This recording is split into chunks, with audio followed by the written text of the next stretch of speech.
step.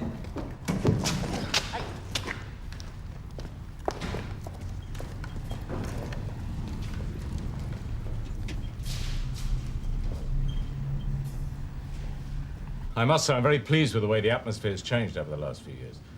There was a time when the council's police committee wouldn't speak to us. Well, we weren't getting a lot of cooperation from your side either, Mr. Brownlow. There's a shift of attitude in the force as well. It's the police service now, Councillor Lamb. We've been rebadged. And I think that change reflects a new recognition of our role in the community. Well, there's a new generation coming to the fore, isn't there? I mean, they talk about the policemen on the beat getting younger, but when you see the top brass on television, I mean, some of them look as if they're only in their 30s. Yes. Well, we like to think the real job depends on having experienced officers at local level. Well, this has been a really interesting meeting. You do realise my door's always open? Derek will show you the rest of the station. Yes, if you're ready. We've nothing to hide. Arresting officer? Yes, Sarge. You witnesses? No, Sarge. We were called out to bring him in the van. Right then. Reason for arrest? Suspicion of robbery. The prisoner answers the description of a suspect in a street robbery. When I approached him in order to question him, he refused to stop. He struggled violently, and I used the force necessary to restrain him. Do you understand what the officer has said, Mr. Jackson? Is there anything you want to say? I'm just walking down the road, man. Minding my own business. When this guy goes, oi, grabs hold of me arm, pulls me around. That's the first I know he was a policeman.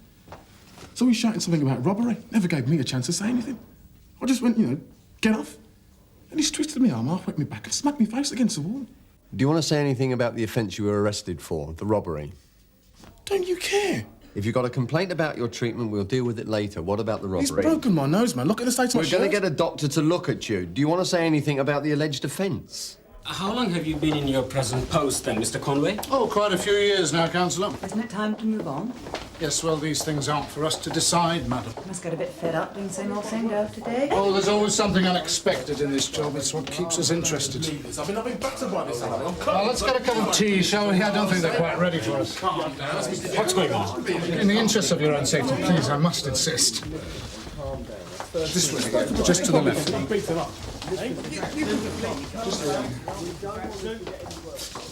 Nicked him with the property.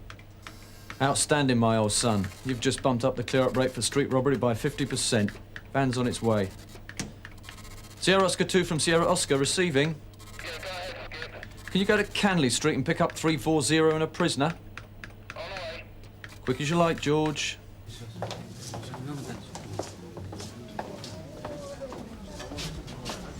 Sir. Just grab a place in the queue and he'll be right with you. Be aware, there's a prisoner doing a floor show in the custody area. Looks like Loxton's body. Just keep an eye on it, will you? Will do. Don't let it get out of hand. Sir. Right, till around, is it? Started it bleeding again. No, it's not broken. Oh, terrific.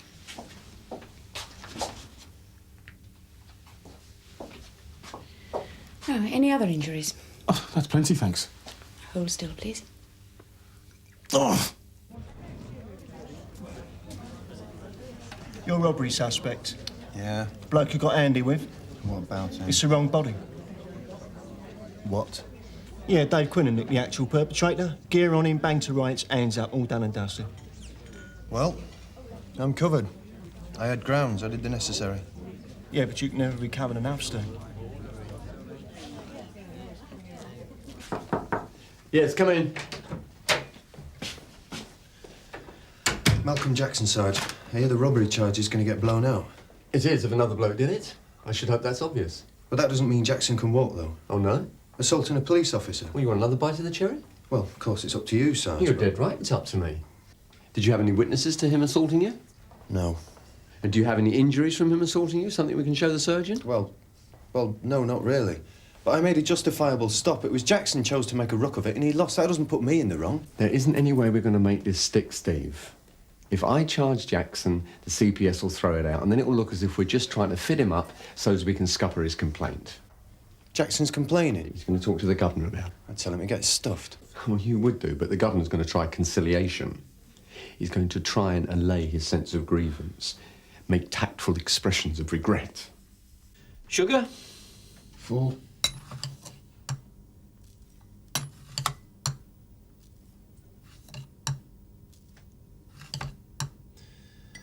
Now, Mr. Jackson, we know you're not the man we were looking for.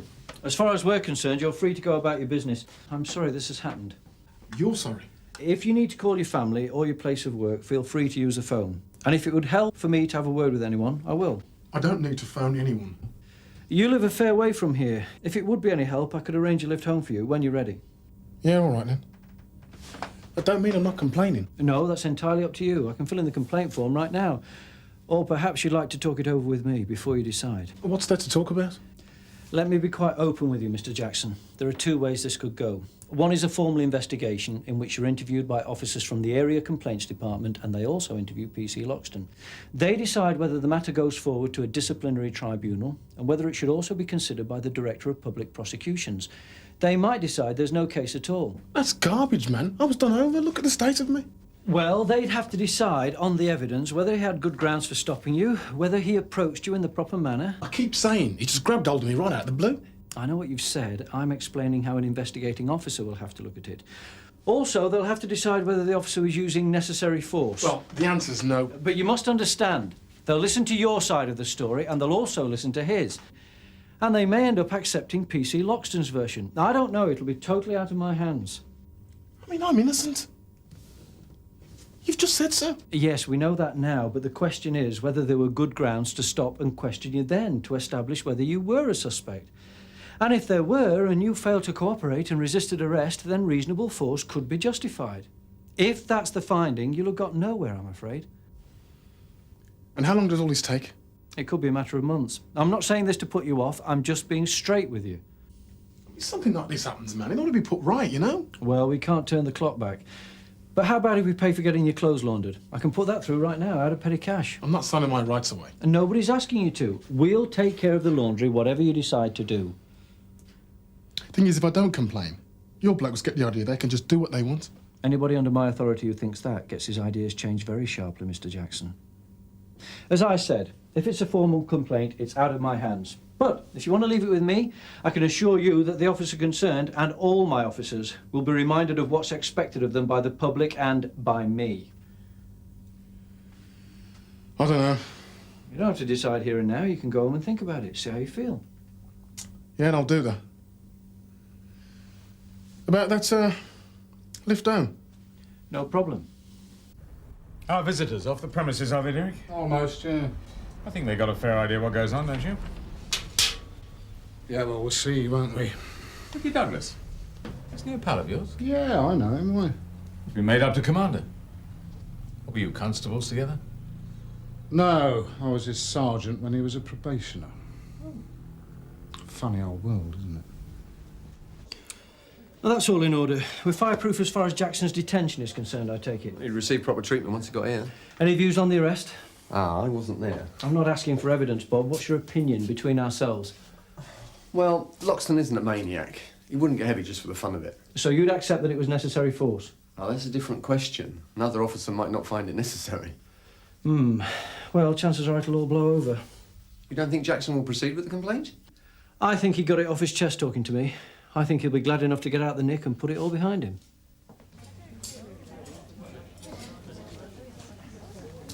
Bit of lip, was it? What? The bloke you wallops. Too much of that? Steve, look, you can speak freely to me. You won't go no further. If I needed to speak to anyone, it would be the Fed rep, which isn't you anymore, in case you've forgotten. All right, all right. There's no need to get the hump. I did my job out there today, Reg. I made a split-second decision out on the street. I should be supported for it, not put in the frame. If Jackson had done what he was told, he'd have had no problem. Inspector Monroe. Ah, yes. Hello, Mr. Jackson. I see. I thought you were going to sleep on it.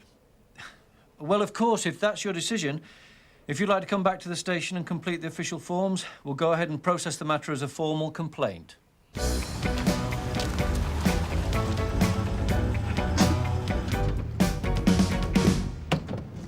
Morning, Claire. Sir? Looks like a good one. I told Sergeant Cryer yesterday I've got no record of police involvement for Jackson. Get me a PNC check just to make sure, will you? Yeah. And if I'm not on my extension, try the chief super. I think he'll be wanting a word with me. Sir. Yes, come in. Morning, sir. Morning, Derek. Complaint against Loxton. Do you know about this? Yeah, Andrew Monroe left me a message. Take a seat, Derek. Assault. That means MS-15 are automatically informed. Pity Andrew couldn't conciliate on this one. Well, I'm sure he did his best, sir. But I'll have a word with him when he comes on this afternoon. Is this Jackson known to us? Well, that's what I'm chasing up now, sir. I mean, it's one thing getting an assault allegation on somebody we've charged. But this sort of thing does PR no good at all. Well, I'm sure there's something you can charge him with, sir, if you think it would help. Don't be facetious, Derek. I want this dealt with in an honest and a proper manner. Yes, of course, sir. It's Jackson. Do you think he's been getting advice? Well, Councillor Lamb did have a word with him before he left the station, sir. He didn't witness the incident. No, that was off the premises. But he did see him in custody with his shirt covered in claret shouting the odds. Terrific. But as you did point out to our visitors, sir, you've got nothing to hide. So, do you think Councillor Lamb's put Jackson up to making a formal complaint? Yeah, looks like it to me. Still, at least he's not a lawyer. Yes, Chief Superintendent? Yes, hold on. Let's collate it for you. Hello, Donna. Oh, I see. No, it can't be helped. Okay, thank you.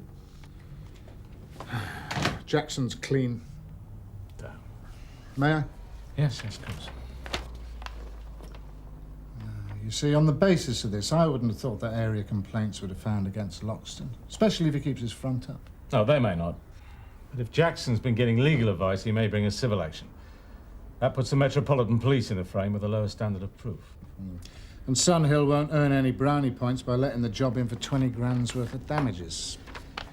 Well, you better go round and see Jackson then, see if you can talk him round. Yes, sir. Is this afternoon soon enough? If that's the best you can manage, yes. And bear in mind, a soft answer turneth away wrath. Yes, sir. Can't see many bruises. I said he fought. I didn't say he was any good at it. If you'd given it some welly, you'd have seen Jackson was getting out of hand. Oh, come on, Steve, be fair. You can't do that kind of driving in a Sherpa. Well, when you did finally get there, you could see Jackson was trying to make a fight of it, even under restraint. Couldn't you? Well, come to think of it, he seemed pretty quiet to me. Well, you'd better think a bit harder, hadn't you, George? Yeah, well, it's not just down to me, though, is it, eh? You know what Barry's like. Bit of a Boy Scout. Well, Boy Scouts should be prepared, shouldn't they?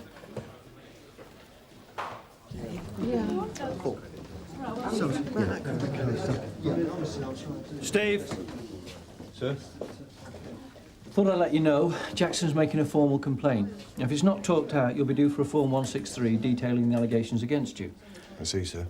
Anything you want to tell me about it? It's all on paper, sir. I've got nothing to add. When I get the 163, I'll have to see what the investigating officer makes of it. Right, carry on. And go carefully. Yes, sir.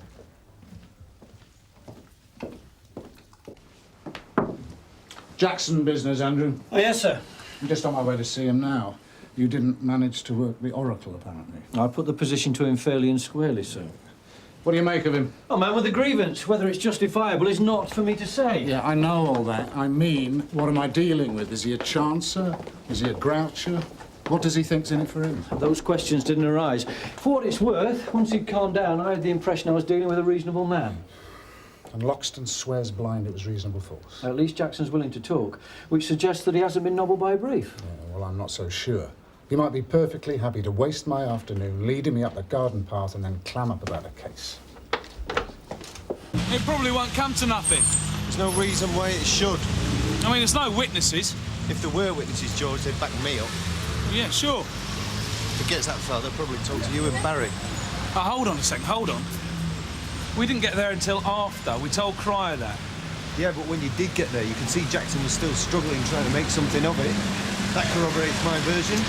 218 from Sierra Oscar receiving. Yeah, go ahead, Skipper. What's your location, George? Yeah, we're 363. We're on Jubilee Street, approaching the junction with Oak Road. Can you go to the mark with Lansdowne Avenue? Landlord reported disturbance. Yeah, on way.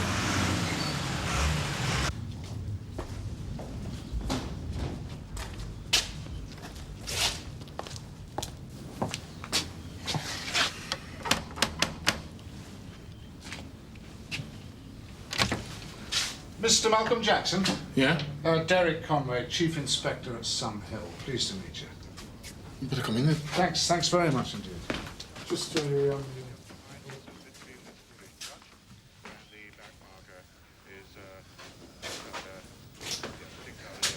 Well, you certainly get the views from up here, don't you? Right across London, more or less. Yeah. Except for the good bits. Well, it's a nice, cosy sort of place. You been here long, Mr. Jackson? Long enough. Yeah, well, these high-rises, they suit some people, don't they? They're not everybody's cup of tea, are they? I never had no choice about it, man. No. No, well, that's the way it is, yeah. Mind if I sit down? No, go on, yourself. You're a betting man then, Malcolm? You don't mind if I call you Malcolm, do you? No. How do you mean by betting? Well, you know, no. Don't want to interrupt you if you've got money on the next race. You working then, Malcolm? No. What's your line of business when you are in work? Motor mechanic. Oh, really? I used to mess around with cars a lot when I was a lad. Mind you, that was when you could make sense of what was going on under the bonnet. Open them up now, it's like looking in the back of a TV set. All wires and black boxes. Yeah, they're too clever for me now. They give you, like, diagrams. I suppose they would, wouldn't they? So times are hard in the motor business then, Malcolm. You used to be very steady, you know, nice little earner. Still, it's been hard times all round lately. Dead end. Is that right? So, you wanted to branch out, spread your wings, is that it? You want a drink, a cup of tea or something? Yeah, sure, lovely. Only if you make him one, right? Yeah, sure. Cheers.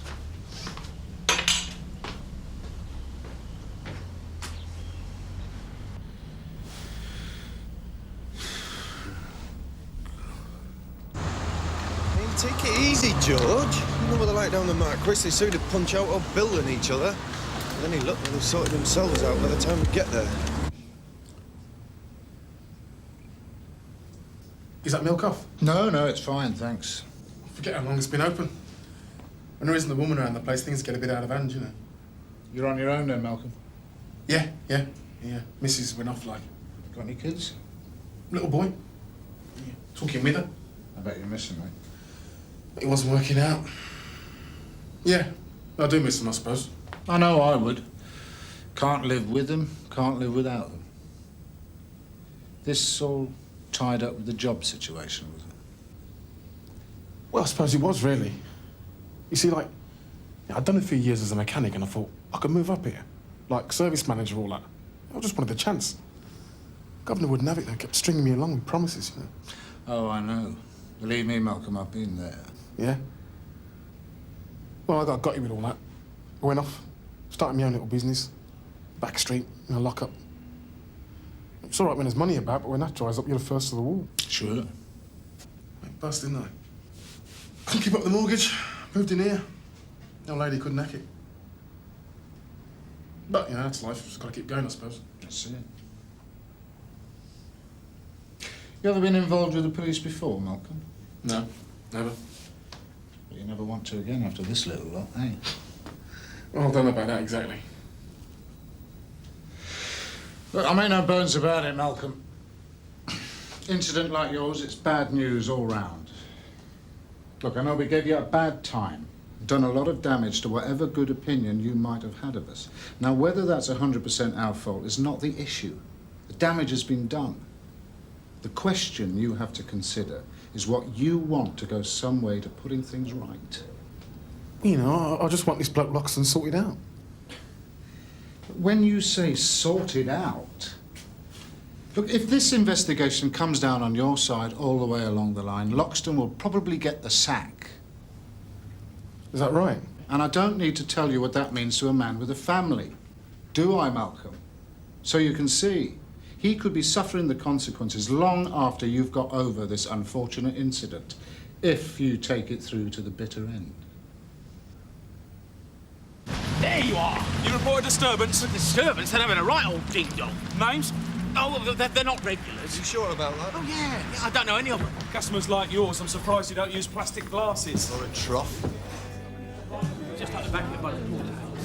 I don't know, it's started, just cut off like saying, you know these things, and I was just through them doors.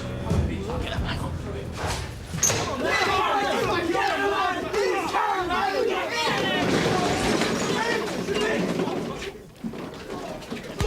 George!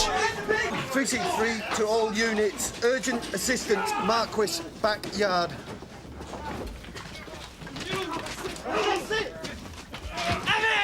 Evan!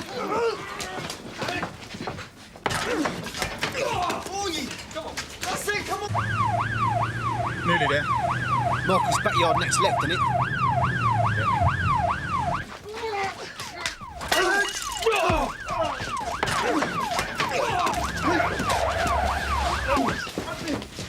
It's a pig! Go!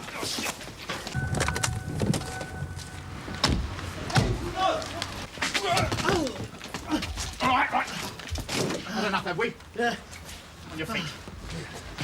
You all right? Yeah. I thought they'd keep kicking till I saw brains. Yeah. Cheers, Steve. It's all part of the service, isn't it, George? Jackson's dropped his complaint. Thought he'd like to know. Saves any more time being wasted, doesn't it, sir? Is that your view of the complaints procedure? Complaints are a sign of an active officer, sir. That doesn't make them like medals, son. We don't need to make any more enemies than we've already got. Sir? I'm sure you know the rules about stopping and questioning suspects, Loxton. Do you always apply them? Certainly, sir. There's no reason for you to think otherwise, is there, now the complaint's been dropped? This is your governor speaking to you privately, Loxton. Being a barrack room lawyer or offering dumb insolence won't work here. That complaint stays on your record, even though it's been withdrawn. And if you get a complaint that goes the full distance, the investigating officer will look at that record and he'll draw conclusions. Be advised. Yes, sir. Will that be all, sir? Come in. All right. I've seen Jackson. How'd you get on? Well, he's withdrawing the complaint. Well done. Oh, that's one less thing to worry about. Had somebody wound him up to take a civil action? No, I don't think so. Otherwise, he wouldn't have talked to me about the case. Anyway, now that he's dropped the complaint, I imagine he's stuffed himself as far as the civil action's concerned. Good result. What did you make of him as a matter of interest? Jackson? Hmm. He's a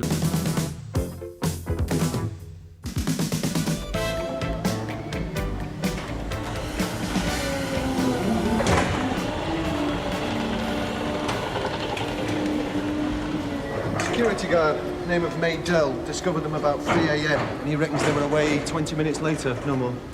How much gear are we talking about? 40, 50 grand's worth. Personal CD players mainly. They didn't bother with any of the big stuff. Well, everyone wants a personal CD player. What about Maydell? Is he all right? Seems to be, yeah. He's at St Hughes now under observation. Good witness, ex-copper. He's given us the registration number of the van, plus partial descriptions. All of them are black, he reckons, even though they were messed up. One of them, tall bloke, had a under accent and a scar on his right forearm. Anyway, he's happy to make a statement whenever. Right, is that the lot? There was one more thing. The manager, Mr. Salter, mentioned that all the gear that was nicked would have been shipped out in the next couple of days, and it only came in yesterday, apparently. Are you suggesting someone here was involved? Have you had any trouble in the past, sir? No.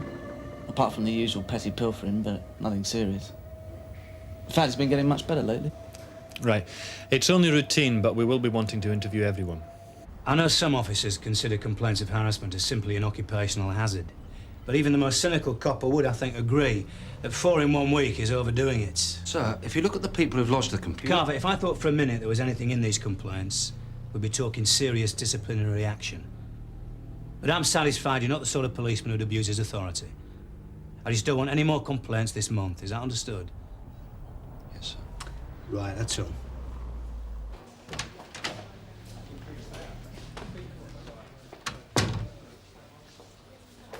We're running a list of employees through the computer. Jim, Elcott Electric. Looks like it might be an inside job, but I need you and Torch to come up with a list of possibles for the gang. They were masked up, but we've got some half-decent descriptions. One of them in particular. Yeah. Black, about 6'1", with a scar on his right forearm. Nah, didn't mean much to me either. Anyway, see what you can come up with. What have you got? Peter McCallum. Did 18 months 7 years ago for drugs offences and credit card fraud. He's in the accounts department, of all places. Is that right? Do we pull them, or do we pull them? I think that might be just a bit previous, Alan. Have any of the others got form? Not a sausage. Right, let's go and chat to our witness before you jump to any more conclusions. Keep me informed of any developments. Right, yeah. So, what did the governor say then? Smacked wrists, the usual. OK, so he can't afford to be associated with anything iffy with his history. Fair enough. But he knows there was nothing in those accusations. Everybody gets complaints from time to time. Yeah, that's true. But not everyone, of course, is going for the all-comers Sunhill record. Tell me, Mr. Maydell, did it seem to you they knew where to go for what they were after? Not really, no. So they didn't seem unusually well informed? Are you saying you think this was an inside job? Is that what you're saying?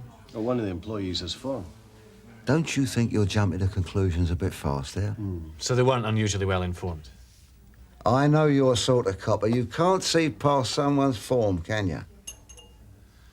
You do not come out with confidential information like that to anyone.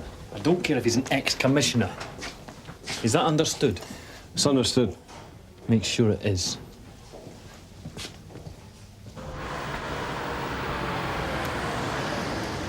What's up, Steve?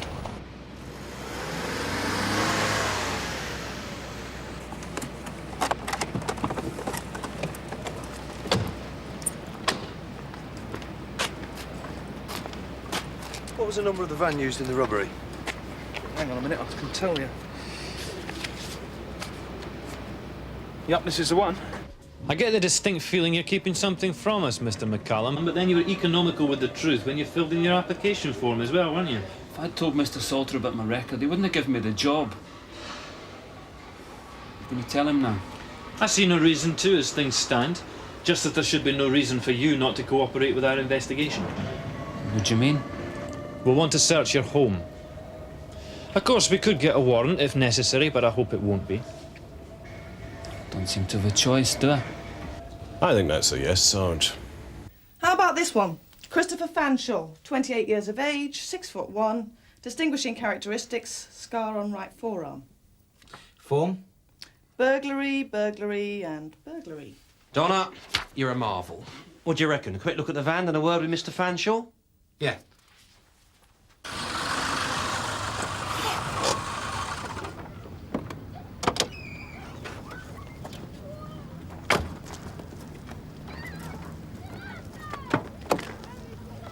You could have let me phone the wife first. I might have defeated the object, don't you think? Lines to Woods. Go ahead, Tosh. Mellor saw us leaving. He'll ask questions. If you're not involved, there's no reason why anyone should find out about your record. I certainly won't be telling them. That's if you're not involved. What have you got? The van's turned up. It's been dumped on the Castletown Industrial Estate. Does Mr. Salter know? I certainly won't be telling anyone. Yet. I hope you know what it would mean to my husband, losing his job, with a mortgage to pay, 2 kids. Mrs. McCallum, if your husband isn't involved, he's got nothing to fear from his employers finding out about his record. Is it just because he's got a record? Is that the only reason you're doing this? Done the kitchen, Sarge. I'll do the bedrooms, yeah? Yeah. I think you should go with him. I think we're right. We don't think your husband's being totally straight with us. Oh, well, I suppose that's good enough as far as you lot are concerned. If you've been treated as though you're guilty for long enough, sometimes you start to feel it and act it, even if you're not. What do you reckon? What, domestic bliss all looks kosher enough. God help him. He's hiding something. I'm not so sure. I may have misread him. Why would he risk it? He's earning decent money, wife and kids, nice home. He must know that with a record he'd be top of the list. Nah, he's got too much to lose. Any joy, love? No, nothing, I'm afraid. Could have come straight from the car wash. Oh, well. Excuse me, Gal. Yeah? Stolen, is it? You have an interest in this van, do you, sir? It was me who reported it. Parked like that, I knew it was dodgy. And there was a car parked here last night as well. Can you describe it? I could. So the van was used on the job or something? Could you describe the car, please, sir? You reckon they dumped the van, switched to the car and shot off in that? all right. It was a Sierra. Might have been grey, couldn't be sure because it was night time. But it was an F-Reg, I remember that, because I'm after one for myself. Thanks again, sir. Mr. Miller, this way, please. Thank you. Take a seat, please. Right. Thanks for sparing us the time, Mr. Miller. We'll be as brief as we can. You probably know that we're interviewing everyone here in connection with the break-in. I don't think I'm giving away any secrets if I say that we think inside knowledge may have been used. I repeat, may have been used, but not certain. But you've got a pretty good idea. Do you have any thoughts on the matter? I think you're on the right track as it is, if you know what I mean. I don't think I do know what you mean, Mr. Miller. I saw you at lunchtime today, taking Pete McCallum for a ride. Mr. McCallum is helping us with our inquiries, just as you are. Just as everyone who works here is helping us with our inquiries. He's not a suspect. No, right. I know what you're saying. What are you saying, Mr. Miller? Are you saying you think Mr. McCallum may be involved in the break-in in some way? Is there something you want to tell us? Everything you say here will be treated in confidence. Well, let's put it like this. It wouldn't surprise me if he was involved. He's never fitted in. Bit weird, if you ask me. And he sometimes comes in early, before anyone else. Once, I found him looking through the stock records. Well, he shouldn't have been, you see. How come you got onto him so fast? Done this before, has he? Now remember, Jim, I'll do all the talking, right? We don't want any more accusations of harassment, do we? On your bike. Hey, hang on a minute. An F-Reg, grey-coloured Sierra, would you believe? Come on, mate, let's go.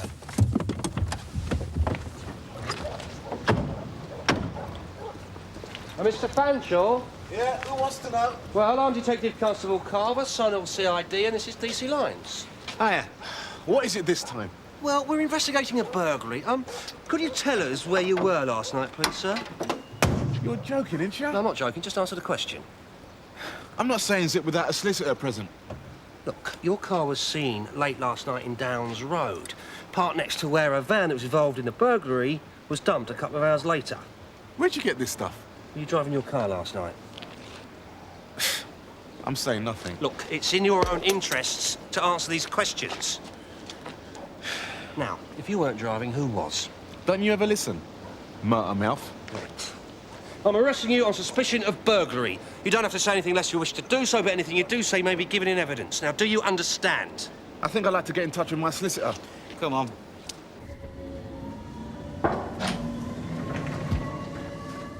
What is it now?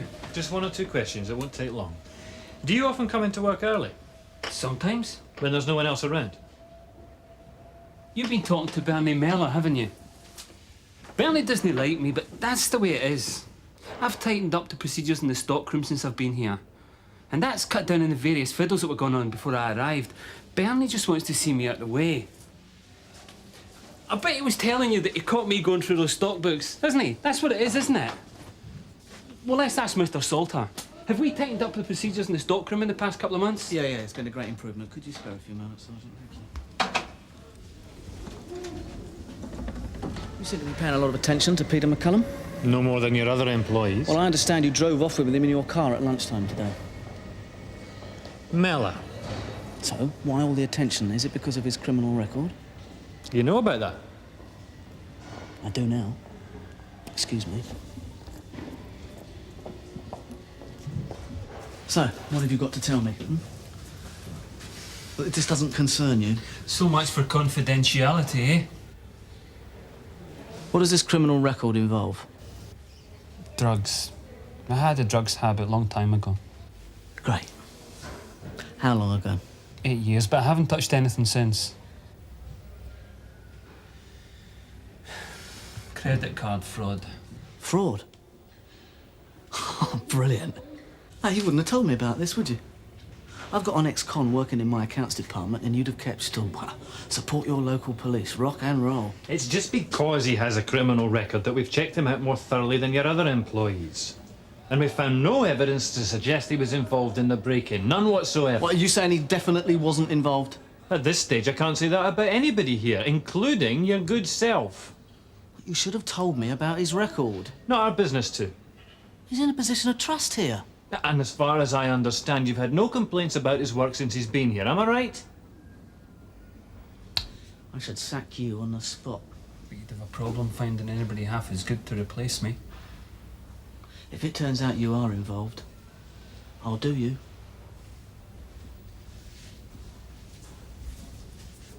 Sergeant, if you're really interested in finding out who was the inside man, you could do a whole lot worse than check out one ex-cop or security guard. Well, he's not doing himself any favours. If he wasn't involved, he should tell us what he was doing last night. At least we could check his alibi, but he's refusing to say anything. We'll see. Mr. Quigley, you are looking at a watertight case of false imprisonment. We could be talking serious damages here. Detective Constable Carver has really messed up this time. Thank you, Sergeant. I'll be right with you. Well, he's got some front. You've got to hand it to him. Jim, for what? What's happening? Well, apart from Fanshawe refusing to talk, well, it's looking pretty good. We've got a witness who says he saw an F-Reg Sierra parked right next to where the van was dumped late last night. And surprise, surprise, Fanshawe runs an F-Reg Sierra. Tosh is taking a witness statement now. There are a lot of F-Reg Sierras about. Yeah, but with Maydell's description and the scar on the forearm, it's got to be good enough, surely. Yeah, it's interesting. But it's just possible Maydell isn't the witness we thought he was. He could be making it up. You what? We're running some checks on it now, but until we get some answers, go easy on Fanshawe. What do you mean, making it up? Maydell was stationed at the North London Nick where McCallum was arrested 8 years ago. He says Maydell threatened to tell his boss about his form if McCallum didn't come up with some inside information. McCallum reckons he called Maydell's bluff and nothing happened. Donna, did you find out about Maydell? He was definitely stationed there when McCallum was arrested. Was he? Thanks, Donna. So, our prize witness could be our chief suspect. Brilliant. But I've got a solicitor in there with him now. Are you sure about this? OK, thanks, mate. I owe you one. The word that he's old Nick is that when Maydell was invalided out of the force, he was very fortunate. There was a distinct pong in the air at the time. Talk of links with some very dodgy company. Well, thanks for your help. Don't mention it. Just hope you catch him. We do our best. Thanks again. You're welcome. Cheers. Cheers. Tosh, what's the problem? Greg's just dropped on me that Maydell might have been making up his description of the villains. You what? That's what I said. There's a good chance he's been, apparently. Now, without his evidence, what have we got besides an F-Reg Sierra? Well, that looks solid enough. Well, I suppose it's something. Hold on a minute. What did you say the name of the security firm that Maydell works for? Samson Diller. That's the same as Smith's. Oh, this is a wind-up. Yeah? Sarge. It looks as though our fears may be confirmed. Of course, being a bent copper 5 years ago doesn't totally invalidate his evidence on this occasion. No, not much. And we do still have the F-Reg Sierra evidence for what it's worth. Well, it's not a lot, but the security guard who claimed to have seen the car last night just happens to work for the same security firm as Maydell. I suggest you release Fanshawe without delay. Looks like they set him up nicely. Fanshawe? What about me? I'm sorry, Mr. Maydell discharged himself. How long ago was this? An hour. We can only suggest that people stay in for 24 hours observation if they want to leave. We can't stop. Yeah, I appreciate that, sister. How bad was his concussion? Even a slight blow like the one Mr. Maydell received can cause complications. Right, thank you, sister. A slight blow. Why didn't you tell us this earlier, Mr. Fanshawe? He deliberately kept it from us. I don't talk to you a lot without a solicitor present. It's a simple lesson I've learned. Do you realise you've been wasting police time? I realise the facts speak for themselves, and they say wrongful arrest. It's Detective Chief Inspector Meadows, isn't it? Mr. Quigley, we got a problem here. You could say that. My client was arrested today by DC Carver for a burglary that took place last night. And? My client was in custody at Barton Street Police Station at the time the burglary occurred. Detained in connection with another offence, which, incidentally, he wasn't charged with either. I see. It's harassment, wrongful arrest, and they know it. Yeah, well, I can't comment without knowing all the facts. In my office when he got this sorted out. Sir. Shouldn't your husband be taking it a bit more carefully if he's had a knock on the head? That's what I said, but he just won't listen. He never does. It's happened before, you know. He's had such bad luck with these break-ins. I think it's affected him a little bit more than he's admitting. I tried to make him slow down, but he just tells me not to fuss. He just came in, he made a phone call, and then he went out again. I'm sure he won't be long. I mean, if you'd like to wait, I've just made a pot of tea. No, I don't think so. Thanks anyway. I would say no. Are you sure you won't have one? Yeah, go on then, just a quickie. I thought so. I can always recognise a thirsty copper.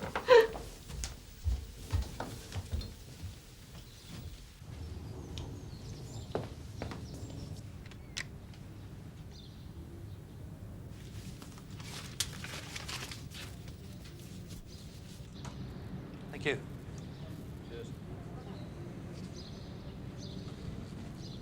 See the state of the TV and stereo system in there? And the rest. You know what she said?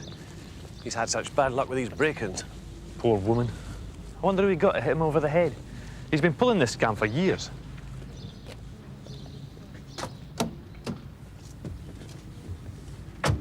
Who's to Sierra Oscar receiving? Go ahead.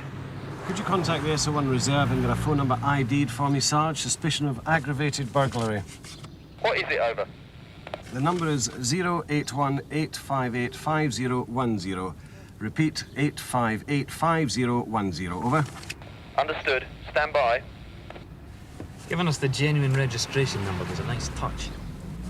Of course, by the time they'd given it to us, they'd already dumped the van. And arranging the Fanshawe diversion with Smith. DC Woods from Sierra Oscar. Are you receiving? Receiving. Go ahead, Sarge. Your phone number is registered to Mr. Stephen Tolley of 7676 Blair Drive. We know him. Do you require details? It's all right, Matt. I know Tolley. Over. He's got a lockup some 5 minutes from where the van was dumped. Would you like details? Go ahead, Matt. Fanshawe refused to tell us where he was last night. He wouldn't say anything, so... But you decided to arrest him anyway? He was leading us on, provoking us. Look, Barton Street messed him about and he was taking it out on us. He saw you two coming. That's what you're saying. The evidence looked rock solid. Well, at the time, sir. It looks as though Maydell was deliberately giving Fanshawe's description. And it's difficult for us to allow for that sort of thing, sir. He wasn't just trying to divert attention away from the real villains. He was deliberately trying to fit Fanshawe up. Maybe they've got history. It didn't occur to you at any time that perhaps this description was too perfect? With respect, sir, I think that's a lot easier to say with hindsight. Under normal circumstances, Maydell would have got away with it. Fanshawe would have been home in bed with his missus at the time of the burglary. That's no alibi at all. Yeah? Call from Greg, sir. Seems he's on to Maydell and the villains who pulled the Elcott Electric job. He's requesting backup. You better get this sorted out, Carver. For your sake. Dear Square from Sierra Oscar, are you receiving? Receiving. Go ahead, Matt. I can confirm that the Cosworth is registered to our Mr. Maydell. Right, thanks, Matt. So that is Maydell's motor parked out front. He must be in there. Shouldn't move in now. No, we'll wait for Tosh and Jim. It may just be the two of them in there, but we don't know, and I don't want any cock-ups. We might not have a choice, Sarge. Looks like we got here just in time. Lines from Greg, are you receiving? Receiving, go ahead. Where are you, Tosh? We're almost with you, over. Suspects loading a van with Suspected stolen property. Come in the north end and make sure no vehicles get out that way. Over. We're about 30 seconds from you. Out. It's the law!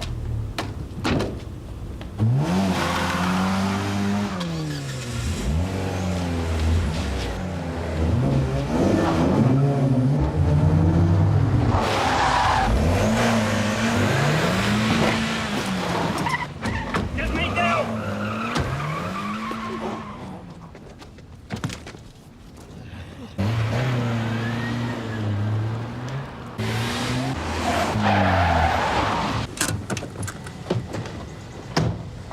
Get out! Dodge! Get! Well, look who it isn't. You're Nick, sunshine. Why is it they never resist arrest when you want them to, eh? Funny that Mr. Tolley's a client of yours as well. Was it deliberate that Fanshawe got nicked by Barton Street last night? Or just convenient? I don't follow, Constable. Client's keeping you busy today, Mr. Quigley? You see, I think you realise that when Fanshawe was wrongfully arrested last night, He'd been handed the perfect alibi. He was simply not guilty of the crime for which he'd been arrested. I'm only speculating, of course, but it appears that when you visited him at Barton Street, Nick, it was suggested that he should agree to your other client, Mr. Tolley, fitting him up for the warehouse robbery. With 2 wrongful arrests on consecutive nights, he could allege harassment and sue for compensation. I don't much like your implication there. It could lead me to charging your clients with conspiracy to pervert the course of justice. You might decide to mention to Mr. Fanshawe how that could affect him. I might. How many did you recover? Looks like the lot. Didn't have time to shift any. Pity. Insurance money would have come in handy. Just kidding. It was Mr. McCallum's information did it for us. Is he here? You're not going to say what I think you're going to say. You sacked him after all. When the others here found out about his past, the drugs and what have you, well, they didn't want to work with him. Oh, it's nothing personal. But I can't afford to upset my workforce.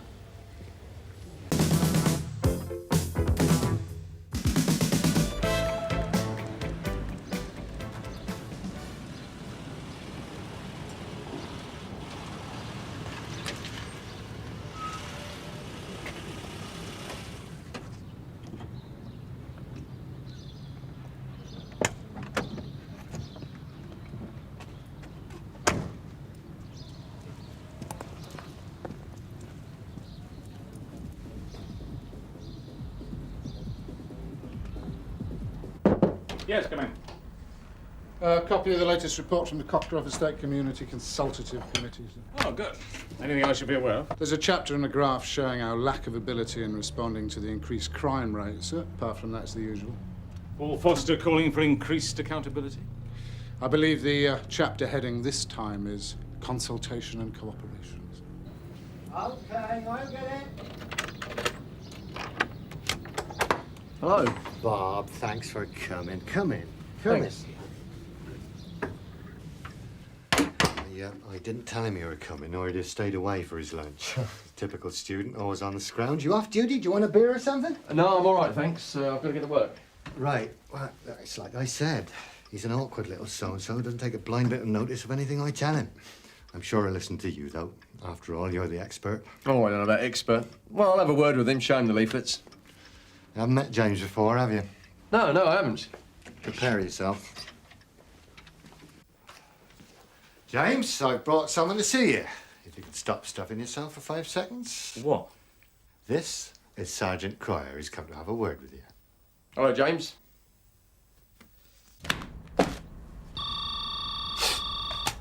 Yes, Marion. Okay, thank you, Marion. Yes, you better put him through. Hello, Mr. Foster. Chief Inspector Conway here. Yes, I did get your report. Thank you very much. I haven't read it from cover to cover yet, no, but I am actually looking at it even as we speak. Have you thought about going to prison? No, I haven't actually. I prefer Jamaica myself. Well, you get into stealing money to support your habits and you won't get anywhere except prison. And you know what I'm talking about. Really? Your father told me. 80 quid doesn't just go missing out of a wallet. That was months ago. And I ain't the only one who lived in this house. So why blame me? Excuse me. If I don't get back to college, I'll have my mum breathing down my neck as well. Well, don't bother clearing up, will you? See what I mean? Yeah, cheers. But the thing is, Bob, it's not only us that's affected. Oh? No, I've spoken to quite a few people in the neighbourhood. I know 3 families in this road who suspect their kids are smoking dope. And you know why, don't you? It's that lot. They pollute our neighbourhood. You can't just blame one section of the community. Well, that's where they get their drugs from, isn't it? I don't know. Is it? You know as well as I do. The hanging judge, the pub over the back there, is an open shop. Have you got evidence that they're dealing drugs over there? Come off it, Bob. It's also common knowledge that you lot do nothing about it because you're frightened of kicking up a stink with the Cockcroft Committee. Not at all. You're in cahoots with them, though? Not to stir things up? We cooperate with them the same as we cooperate with you. Wow. We all know about the Cockcroft estate. Know what exactly? You don't have to pretend with me, Bob. They've got police immunity, haven't they? It's a no-go area. I presume you advised him that no such expression exists in police vocabulary? Yes, but he doesn't believe me. He thinks the Cockcroft Committee have got us in their pocket and that his son and other local teenagers are being supplied with drugs from the Hanging Judge pub and that we're turning a blind eye. Has he offered anything to substantiate the claim? No, not really. Well, what's the point then, Bob? I've got 101 things to do. Well, I think we should go and have a look round the pub. This man, Cook, what's his name? Jeff Cole, he runs the neighbourhood watch on 6 Beat. Well, what does he propose we do? Close it down and get involved in a riot? No, I'm sorry, Bob. I'm not going to play piggy in the middle between the Cockcroft estate and the neighbourhood watch. Well, I think the least we could do is send a couple of PCs in plain clothes to have a sniff round. And what if they're spotted? Well, if there's any dealers in there, they'll know we got our eye on them. It works both ways. And then I'll have the local community leader breathing down my neck accusing us of spying. Right, so what do we tell Jeff Cole? That he's right, that we haven't got the bottle? That the Cockcroft estate is a no-go area? I don't believe we'll do much damage with a discreet visit by a couple of officers in plain clothes. Lager, George. Yeah, all right then, Barry. Yeah. 2 pints of lager, please, mate.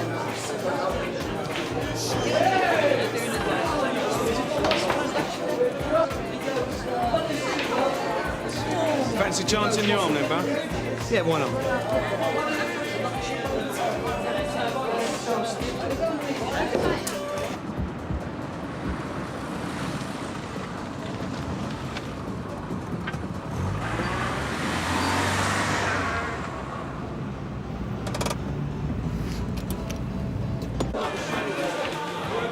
Lucky sunshine. So what you do then, George? Me, I don't do nothing, Dave. How about yourself? I rob people. I'm a plumber.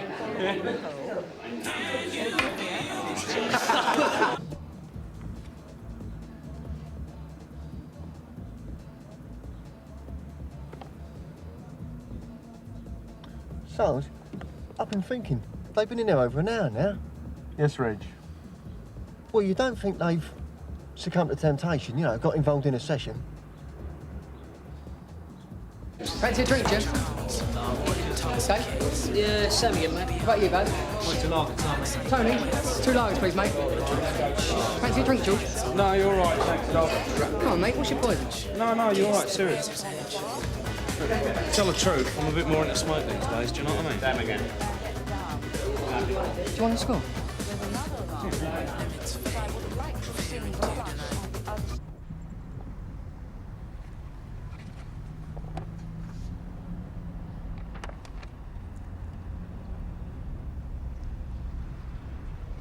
Reg.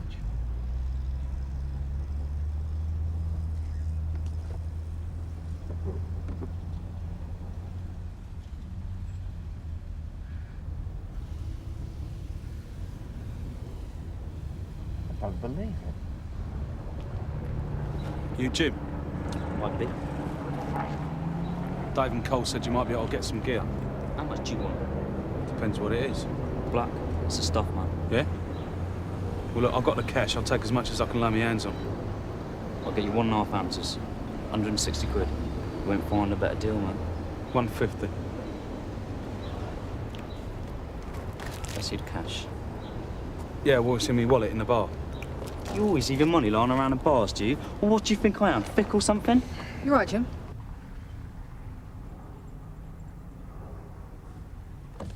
Shall I call for assistance, Sarge? No, hang on a sec, Reg. Don't want to start an incident. What's happening, Jim? Seems like you don't want to pay. Look, I've told you, the money's inside. My mate Barry's got it. That's all right then, ain't it? What's he owe you, Jim? 150. I didn't say that I was definitely going to buy. You're out of order! You got 150 nicker on you, have you, Baz? No, well... Well, someone's got to pay. Right, here's it, Reg. Sierra Oscar from Sierra Oscar 3. You receiving? Go ahead. Urgent assistance required at the Hanging Judge pub. We're police officers. You what? Oh, slags, I don't believe it. I was you, I'd Scarpa. Go on, then. Go on, move it. Right, lads? Yes, Sarge. We've got possession with intent to supply. I was just about to arrest him. And this is Black, if I'm not mistaken. Yours, I believe, James. I've never seen him before in my life. Sierra Oscar from 181, ETA 2 minutes. Received. Is that the Hanging Judge? Yes, sir. So that's the van, the area car and the TSG. So much for a discreet visit by a couple of officers in plain clothes. I'm going down there. This is turning into a right bum fight. You fitting me up? Yeah, yeah. You've been stitched up! Okay, just make way for it. Right, in you get, mate. Go on. Watch yourself, Dan.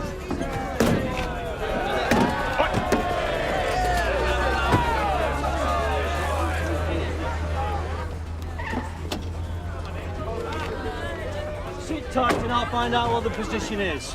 Stay there, okay? Excuse me, everyone. What's the position, Bob?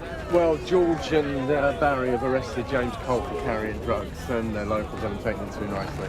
Any violence or damage? No, not really, just a bit of verbal. Right. All right, everyone, that's it. There's nothing more to see. Can you go back to your homes or back to your pints now, please? Thank you. All right, we'll clear out here. Come on, Marie, I'll go with you. All right. All right. We're back, we're back. Calm down. Seems there's no serious public disorder, so we're moving out before we exacerbate the situation. Can you stand back, please? Don't drive over your toes.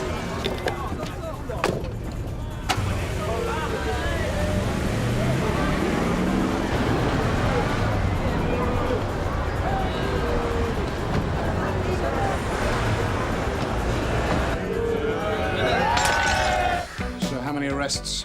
Just one, sir. One. I've already had a call from the pub landlord. Says his customers are complaining about us overreacting. Was it really worth it, Andrew? We arrested a supplier. That was the object of the exercise. As the seconds tick by, I await a call from our Mr. Foster, community leader. I just hope Jeff Cole and his neighbourhood friends appreciate our efforts. I rather doubt that, sir. The supplier we arrested, it's Jeff Cole's son. We all need to fit people up. We do it every day. What possible motive would we have to plant drugs on you? Frankly, James, if you weren't so selfish, you'd be much more concerned at the moment about the effect this is going to have on your mum and dad. What's my mother got to do with it? Because in a moment, when we're ready, we're going over to search your house. Just sit down! We are going to search your house to see if you've got anything else stashed away. Now, I'm sure if we find anything, you're going to tell the magistrate that we planted it. But then that's your prerogative. You can't turn the house over. It's not my house. It doesn't matter. It's where you live. And when people don't cooperate with us, then we don't know where to look. Now, it could be that the drugs are stashed underneath your mother's mattress, in your sister's wardrobe, underneath the front room carpet, for all we know. That doesn't matter to you, does it? Matthew? No, wait. What if I tell you? Well, it's up to you, James.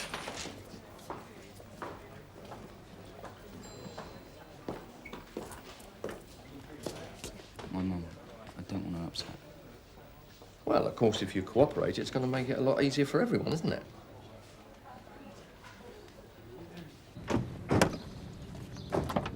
Go on, out to get some.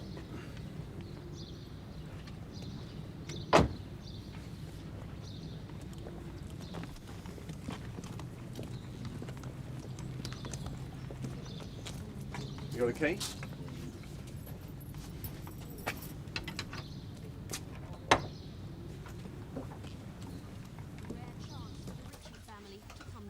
Dad? Oh, you're back then? Father Jim is an ex-serviceman. He met and married Eileen when... Bob, come in! Nice of you to drop round. I don't believe you've met my wife. Julia, this is Bob Cryer. Pleased to meet you. Tea, coffee, drink? You on duty or off? Not a social visit, Jeff. Come to search the house. Come again? Earlier this evening, James was arrested. What for? Drugs. How can he have been arrested for drugs? I told you about it. He is under arrest for being in possession with intent to supply. Where? At the hanging judge. Oh, James. Have you gone off your rocker? I told you about the hanging judge. I was the one who gave you the tip-off. It was my information, remember? I'm sorry, Jeff, but we're going to have to search the house. You've got to be joking. I've got 3 officers waiting in the hall. Well, they can damn well clear off for a start. And you. Jeff, listen to him. You can't stop them. I'm sorry. He just didn't listen. Get out! Yes, come on, you don't want your neighbours, don't you? But Dad, will you just listen? Just keep your mouth shut. Don't say anything. Let go of me! Where's your search warrant? Under Section 18 of the Police and Criminal Evidence Act, we don't need one. I'm phoning my solicitor. It is a notice of power and rights. It explains the rights that we have to search your house. It's like communist bloody China. Dad, there's no point. I've been caught and that's it. Let's just get it over with. Keep it shut, eh? Sorry for the inconvenience, Mrs. Cole. James, Don't you dare. Look, I'm warning you. This is my house! Okay, yeah.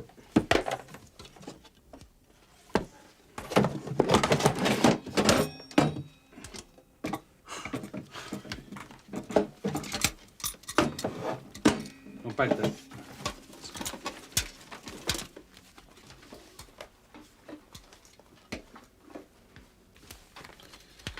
Don't take many chances, do you, son? Eh? He's a very nosy bloke, my dad. That's just my own smoke. Just these items, is it? Nothing else in the house connected with drugs at all? And what about profits? Because we have the right to confiscate anything that we believe to be connected with drug dealing. Oh, I don't know. I don't really make a lot. You must have made some money. What about this? It's quite expensive. Not that old. 2 stereos? Not working? Nah, it's...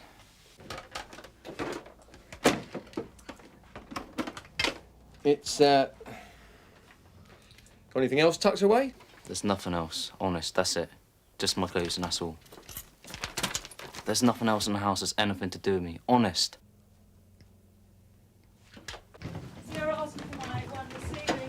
Go ahead. We're leaving now. Just a sec. I'm putting in a complaint about you. Yes? Oh, you bet. That's so-called evidence you're taking away there. You can't prove diddly squat with that. I gave him that money for clothes. As for the rest, it isn't a crime to keep a set of scales and a craft knife. Depends what you're going to do with them. What I told you earlier today, you exploited me. Let's get this straight. You told me you had a problem. I helped you try to sort it out. Now, do not turn this into a personal vendetta. I was trying to help you. Oh, you're joking, aren't you? You've heard of Richard Lee Ward, have you? He's my solicitor, my family solicitor, and he's a personal friend. And he says you lot could have entrapped James into this. Egged him on until he was up to his neck in it. My officers didn't try to entrap your son. They didn't even know who James was. They caught him, red-handed, dealing drugs. Mr. Foster, to what we owe the pleasure. I think we can cut all the sycophantic claptrap, don't you? Right. I hear that the police have taken out a pub on the edge of the estate. I presume you're referring to the arrest of a person at the hanging judge. Yeah, one person.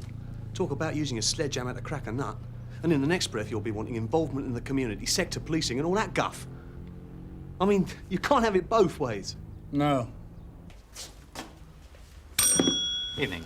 I'm Richard Lee Ward. I believe you're holding my client, Mr. James Cole, in custody. Oh, Mr. Lee Ward, I'm expecting you. That's okay, I'll do it. Thanks. Come through. I'm Sergeant Cryer. Oh, you're Cryer, are you? We had reasonable grounds to believe that controlled drugs were being supplied at the Hanging Judge public house. A plainclothes officer who was on the premises this evening was offered what we believe to be approximately 1.5 ounces of cannabis resin. The suspect was arrested and detained. Yeah, well, that is a very textbook statement, but why was one of your officers slumming it in the Hanging Judge? Hardly the sort of place police officers choose to have a drink. We were acting on information that drugs were being supplied there. 2 officers went in to establish whether or not this information was correct. Where did this information come from, I wonder? I can hardly divulge my source. Well, it didn't come from the estate, I bet. The trouble is that a lot of busybodies who probably haven't been on the Coppercroft estate, yet alone lived there, keep going around spreading all these rumours about us. On this occasion, the information was well-founded. I've spoken to people who were down there. According to them, there's about 10 police vehicles on the scene. 6. All right, 6. Probably about 20 officers. All to arrest one young lad who happened to have an ounce of dope on him. If that isn't heavy-handed policing, then I'm John Major. I was advised you gave no reason for the search and didn't have a warrant. Thank you, Matt. I issued Mr. Cole with a notice of powers and rights under Section 18. I see. And as for the entrapment, I suggest you speak to your client. I certainly intended. James? If I told you someone from the other side of the street was smoking ashes, would you go crashing through their French windows and arrest them? Not likely, because people from the other side are treated totally different from us. So why is there this prejudice? The person who was arrested tonight does come from the other side of the street, as you put it. So where's the prejudice in that? OK, at 8:30 this evening, whereabouts at the Hanging Judge were you? I was outside on the corner of the pub. And why did you go out there? I was told someone was waiting for me there. Are you usually summoned to meetings on the corner of that pub? I would advise you not to answer that question. OK. So you went outside to meet someone on the corner, What was the purpose of that meeting? I advise you not to answer. James, do you wish to answer? No. So you went out to meet someone on the corner. Was there anyone there? Yeah, him. PC Garfield? Yeah. And what happened then? I think he asked me where he could buy some drugs. And you understood that to mean controlled drugs? Illegal drugs? Well, yeah. Go on. I think I asked him what sort of drugs he wanted and how much he wanted to buy. He said he had 150 quid, and I told him there's an ounce and a half of black. Took the bag out of my pocket. I advise you not to continue answering this question. Look, what I want to do is get this whole thing over with. I don't want to play this game anymore. This has nothing to do with me. It's just a big show put on by you for the benefit of my dad. I don't know what my mum's going to say about all this. I just want to get everything sorted. I think it would be advisable if we had the interview suspended and had a talk.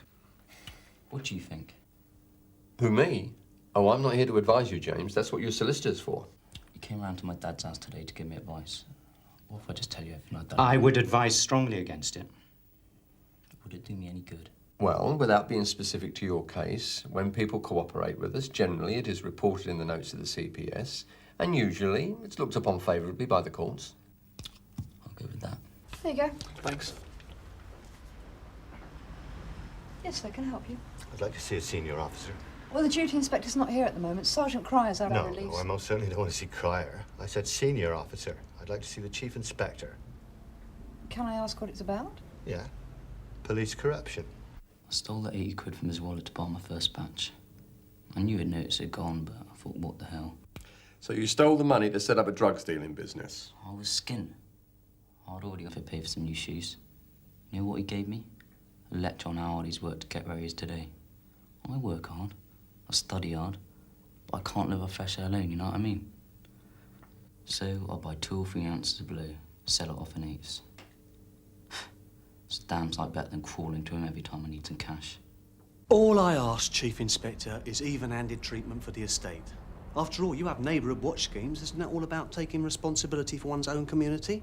But when we want to take responsibilities... I don't think that's a fair comparison. Oh, because we're not responsible citizens and they are. It's double standards.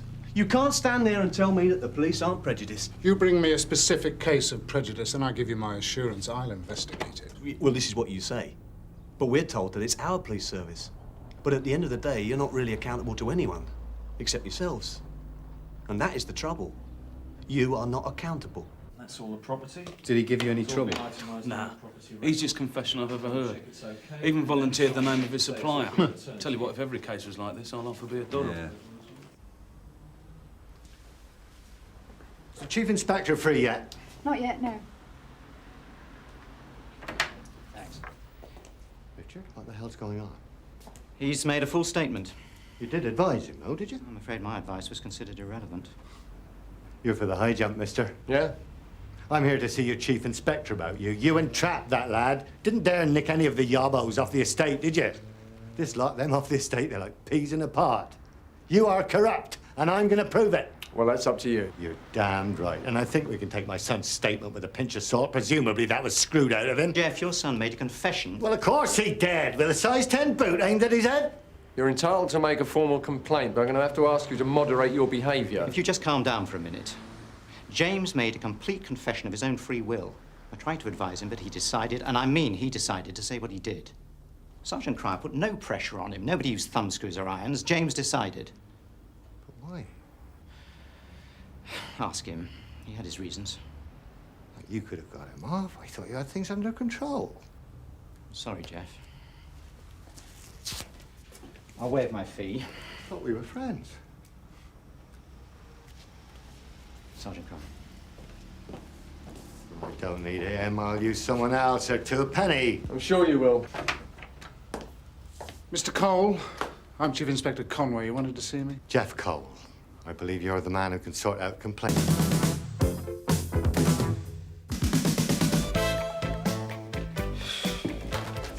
Josh. Yeah?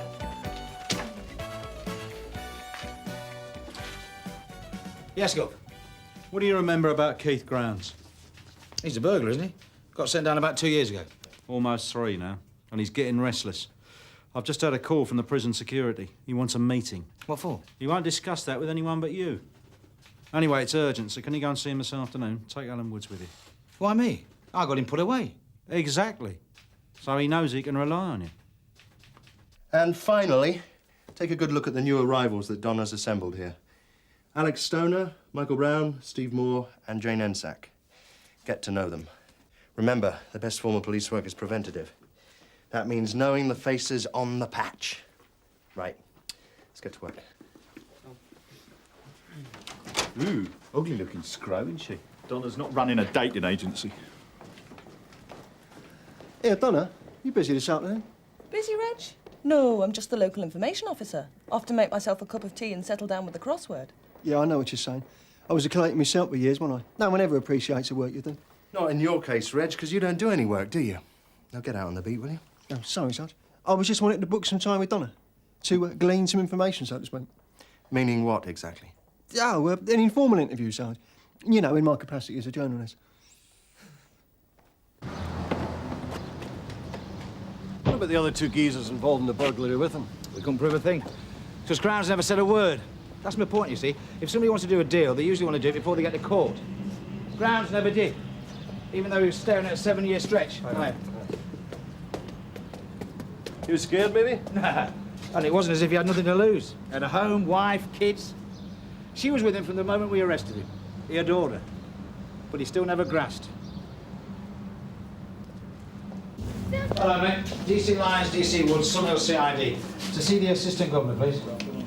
Cheers, mate. Thank you very much. Thank you. Ta.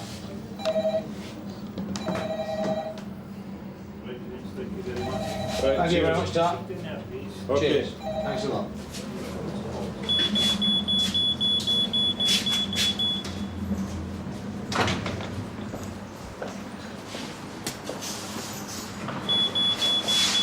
Maybe his friends let him down. I mean, 3 years is a long time. Well, maybe Grounds has changed. That's what putting men in prison is supposed to be about. Yeah? It's a good time for you, is it? Say so, it's not. As good as any. Oh, that's fine, Donna. You don't mind being referred to as Donna, do you? In the character profile? I thought this article was about the work I do. Well, yeah, it is, yeah. But, well, I just wanted to touch on a few of your personal details. Reg, can we get one thing straight?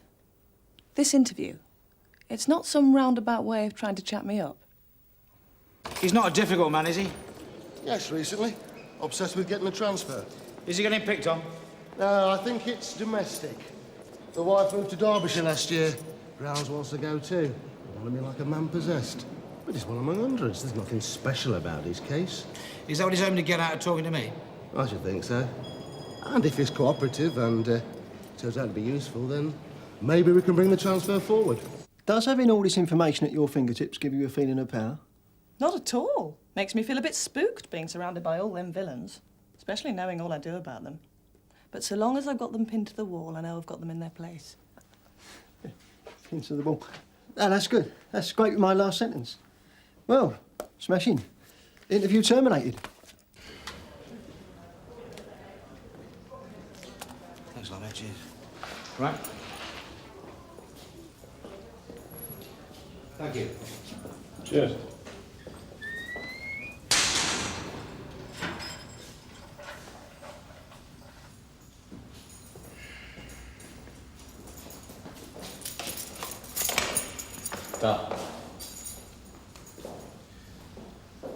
Our arrival's been duly noted.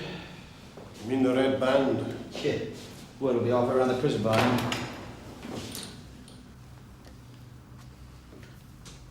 Hello, Keith. DC Alan Woods. Sit down. Cigarette? You haven't changed that much then. Still on the fags? You've got to be kidding. No. The last time I saw you, you were talking about giving them up. So what has changed then? Not like you to offer to talk.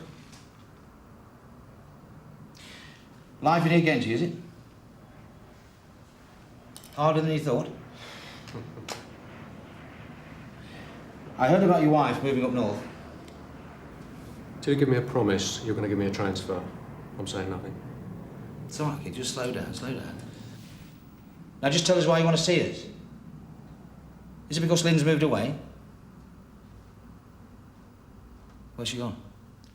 A place called Buxton, near Derby. She's got relatives up there, hasn't she? You got a good memory? A difficult woman to forget. She was on her backs every 5 minutes. And your little girl bawling her eyes out in the front office? Sally. Yeah, she must be a few years older now, then. 5 last April. Same age as my youngest. And what about your little lad? How old is he, 8?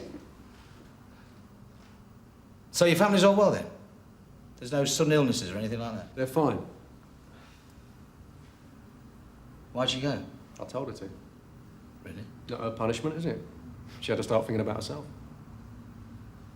So that made her move out of London? Kids were getting grief at school on my account, so they had to go somewhere where no one knew me. How long ago was it? About a year. Council place came through, so they went. Sounds good. Right on the edge of the hills. Nice garden. Kids love it. So you want to transfer to be near them? In return for information. Everyone else does it, don't they? Not everyone, no. You've never risked it before, Keith. You'll need special protection for the rest of your time inside. I don't want to go on a Section 43 if that's what you're saying. I can take care of myself. Yeah, you have in the past. But that's because you've kept out of other people's business. But now, all of a sudden, you've changed your mind. You've started telling tales. Why? What's up, Keith? I want to be near my family, all right? I thought I could handle it, and I can't. I thought I could stay here, keep my head down, with a bit of luck, get out in a couple of years, get back to my family, start to put things right. Well, it hasn't happened like that, has it? Kids hardly ever make it down here anymore. Even Lynn finds the journey a strain. A family. I only ever did the jobs for them, give them presents and holidays like they deserved. But it's getting so I can't imagine them clearly anymore. It's like this family I'm thinking about isn't really mine. Lynn's changed, doesn't she? She don't think she can wait till I get out. She said that? Came down here last weekend, all smartened up. Thought she had good news for me or something. What'd she say? She said the kids needed a proper father. Someone who could be there for them. I'm losing her, aren't I? Simple as that. And you think the transfer could make the difference? Is there anything I can do to show her I care? Even get known as a grass. We talk, then I get my transfer. Perhaps. What do you mean, perhaps? Look, all I'm saying is, I know you think the world of your family, and I know you're going through a bad patch. But that's even more important to think hard before you decide to say anything. Oh, I've thought about it. I think about that woman every night. She's everything I ever had her. I can't just sit here and watch her walk away.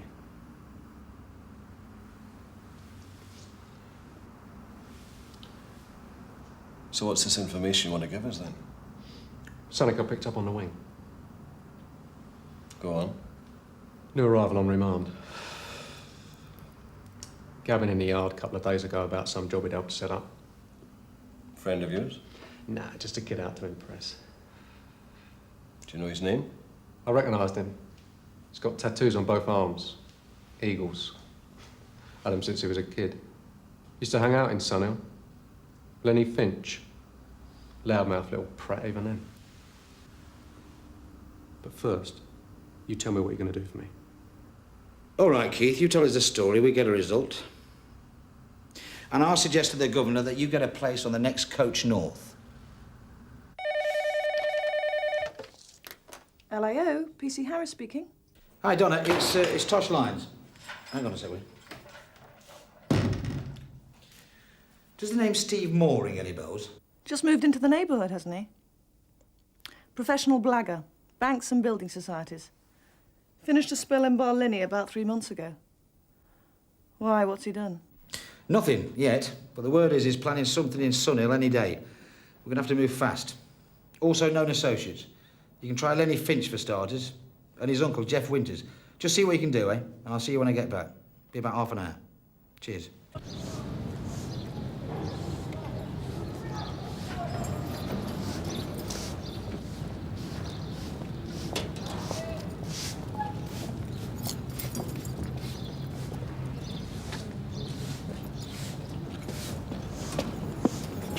Alan.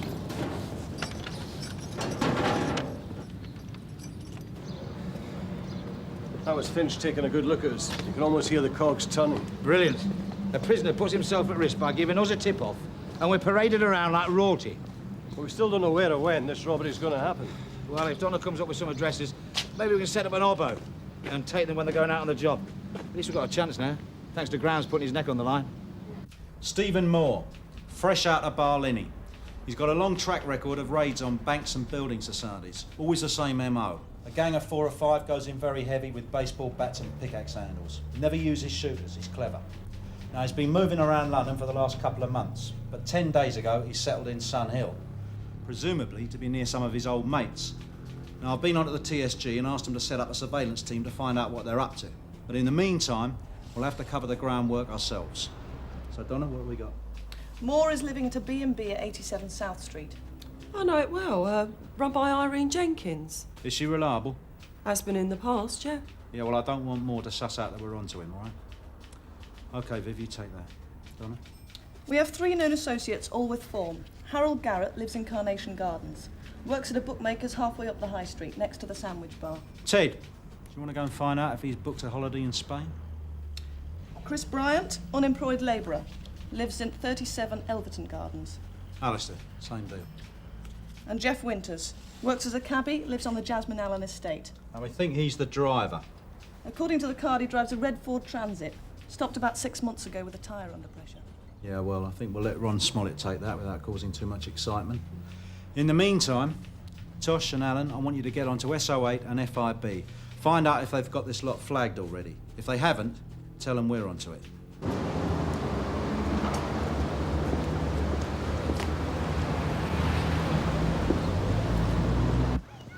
I've made a few discreet inquiries. Jeff Winters isn't at home today. Neighbour says he's probably working on his van, so I'll go and check the garages. Well, headed in the early part of the race by Anthony Loretta. They're going no pace at all, a very, very slow gallop, being set by Northern Printer from Anthony Loretta. Then after these There you go, Gil. How about today? Harry, he's off sick. Can I give him a message? No, I'll catch up with him later. When I get lucky. Not like you to turn down me coffee, Viv. I'd love to, Irene. Can't stop. So who's the naughty one this time? Have you got somebody staying here by the name of a Steve Moore? Came in last week. Out most of the time, though. But that's how I like it. Any idea what he gets up to, Irene? Not the sort to let on.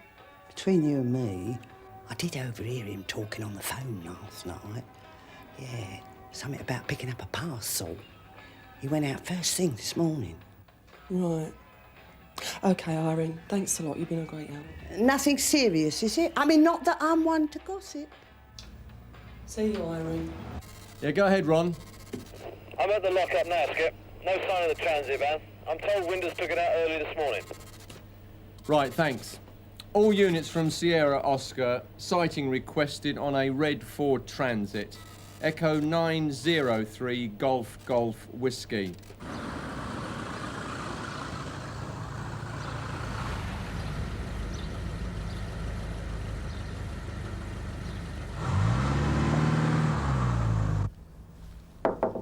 FIB were impressed, Gov. They know Moore by reputation, but weren't aware of anything in the pipeline. How about TSG? Oh, we're getting a unit. It's the day after tomorrow. Oh, brilliant. And meanwhile, we wait for the robbery to happen. It means the surveillance is down to us, Gov. Tosh. Yeah? How's it going? Well, Harry Garrett's off sick today. Ted's gone round to check out his house. Viv says Moore's out, but that's nothing unusual, apparently. And Jeff Winters is nowhere to be seen. And there's no word as yet on his van. How about Alistair? He's got nothing on Bryant yet, either. Even with a tip-off, we're one step behind. Burnside from Roach. Yeah, go ahead, Ted. I'm up the street from Garrett's place, and Winter's van is parked right outside. All right, Ted. Stay with it. Let us know if anyone leaves or calls. So what is Winters doing, leaving his van outside Garrett's house? Maybe they got another van for the job, so they can change vehicles later. In which case, they're already on the road. Sierra 1, Arbor Road, junction with High Hill View. Robbery now. CAD 4786 to Sierra 1. MP from Sierra 1, your 4786 received. This is it. They've hit a security van. Harbour Road. All units from Sierra Oscar. Robbery in progress. Harbour Road, junction with High Get Hill on CID. View. Raid on security van. Reg, robbery on Harbour Road. You're coming with me. Yes, sir. Entering Harbour Road now, over.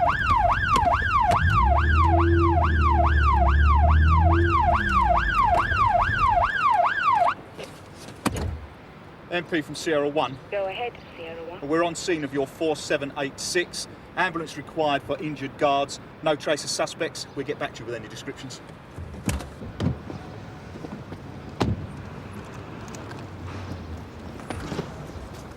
So did you see how many there were? 3, I think. No, 4. There was one driving the car and the van driver. 5 altogether. Right, and what make were the vehicles? The car was white, a Toyota. Yeah, a Toyota Corolla. And the van was a light blue Bedford. Did you get the registration numbers or any part of them? Oh, no, sorry, mate. It all happened so quickly. I was looking at the man they attacked. It was horrible. Yeah, all right, thanks, love. Just hold on a minute. MP from Sierra 1? Yes, Sierra 1. We've got 2 suspected getaway vehicles, a white Toyota Corolla and a light blue Bedford van. There's 5 men involved altogether. Descriptions to follow. All units from Sierra Oscar. Story, Tony.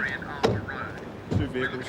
Suspects in 2 vehicles. One, a light blue Bedford van heading north on High Hill View. The other, a white Toyota Corolla heading south.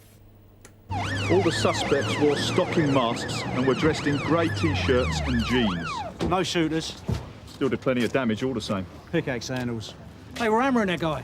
He had his hands over his head on the ground and they kept on hitting him. Help string with the witnesses, Reg. Yes, sir. Andrew, we think we may know where these guys are headed, so if you don't mind taking over here, we're going to get after them, All right, Frank. Here. David Green, yeah. Do you reckon to get the bastards who did this? I think we will, yeah. Stay on Brian, Alistair. Any movement, call in. All very quiet at the moment, Gov. There's been no movement all afternoon. Marcella from Burnside, over. Go ahead, Gov. If Moore's heading back towards you, Viv, he should be with you in about 3 minutes. I'm waiting, Gov. Burnside from Roach, over. Go ahead, Ted. The Blue Bedford's arrived. It's going straight into the garage. It looks like Winter's driving, and I can see Garrett. I've got no idea who else is inside the van. Sierra Oscar from Burnside. Go ahead, sir. 2 suspects identified at 121 Carnation Gardens. Request uniformed backup to seal off the rear of the premises. Also to stand by to seal off the street. Suggest you approach via Gatley Road for low profile. Received and understood. We've just turned into Gatley Road now, sir. Roach from Burnside. Go ahead, Gov. We're in Gatley Road. Any movement from the house? Not as yet, Gov.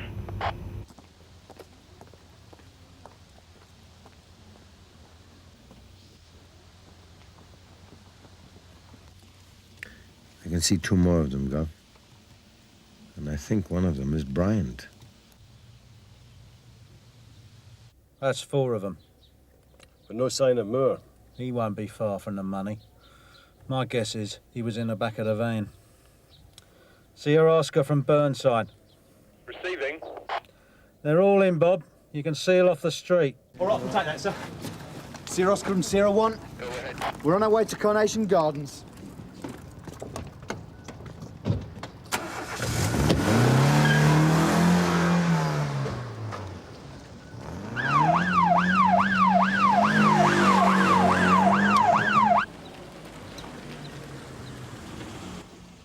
Lines from Burnside. Where are you, Tosh? Approaching Carnation Gardens, Gov.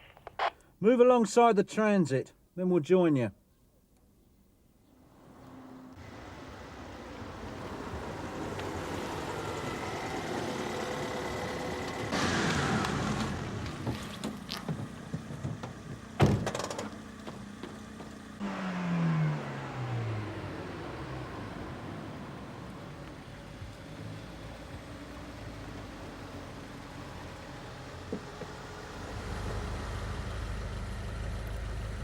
There's a side alley. I could get round the back of the house. All right, Ted. Take Stringer and Stamp with you. Okay.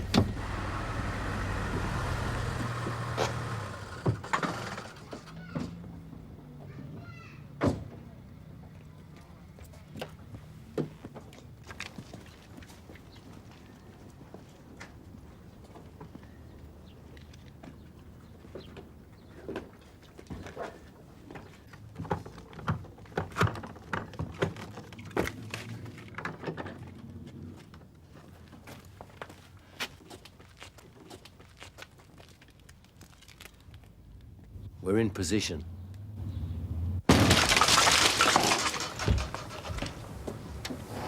Get him, Barry.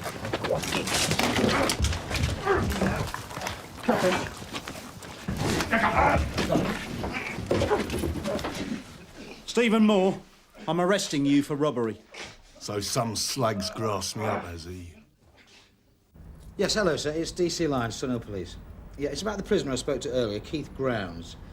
Well, he's been very useful to us, and I think he should now be placed under a Section 43 for his own safety. Yeah. What? I see. All right, yes. I'll talk to you later. Go on, Tosh. What's up? Good news travels fast. About 20 minutes ago, Keith Grounds fell off a landing. He's in the hospital wing, with his face slashed. They usually get done over in the toilets. Throats cut with a razor blade. We come in 3 or 4 minutes later. No way to tell who's done it. Grounds was lucky. They didn't intend him to die. They just threw him on the nets and left him to bleed.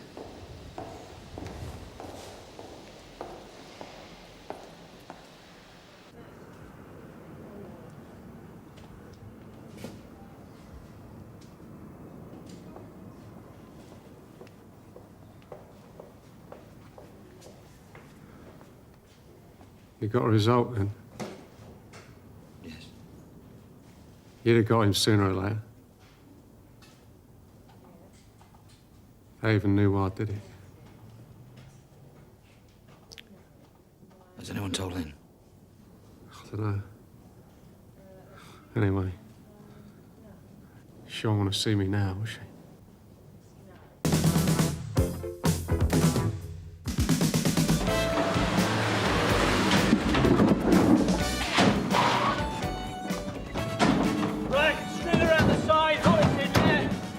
And Barker with me and Sergeant Maitland. Let's go!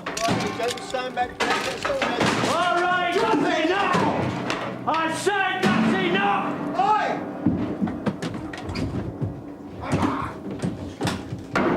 There's no need for those. I know the form. I'm not going to do a runner.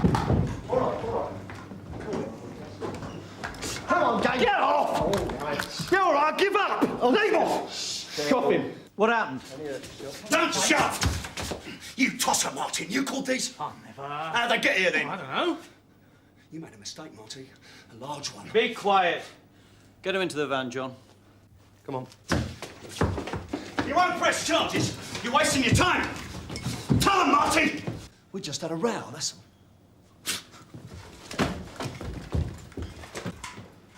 Well, I never rung you. they did all this. Wear and tear. I'd call it criminal damage. I'm insured. I'm a publican. I haven't got the time to go to court. I'll bar them, all right? You don't want them charged? You know how it is. Who are they with? Oh, please.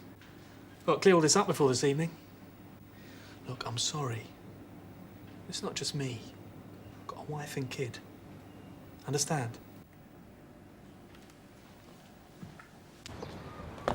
John, what have we got from witnesses? Not much. Apparently this is the motor they came in, but there's only the bloke that phoned in who's willing to make a statement. Is he local? No. What about the rest of them? Yeah, I think so. Right. Oh, good, right. All sorted now, is it? We can go now, can we? You've been arrested for a fray, Mr. Finch. Well, I don't want to press charges. Well, my inspector does. This is stupid. I want to speak to my solicitor. I'm not talking to no one till I've seen him.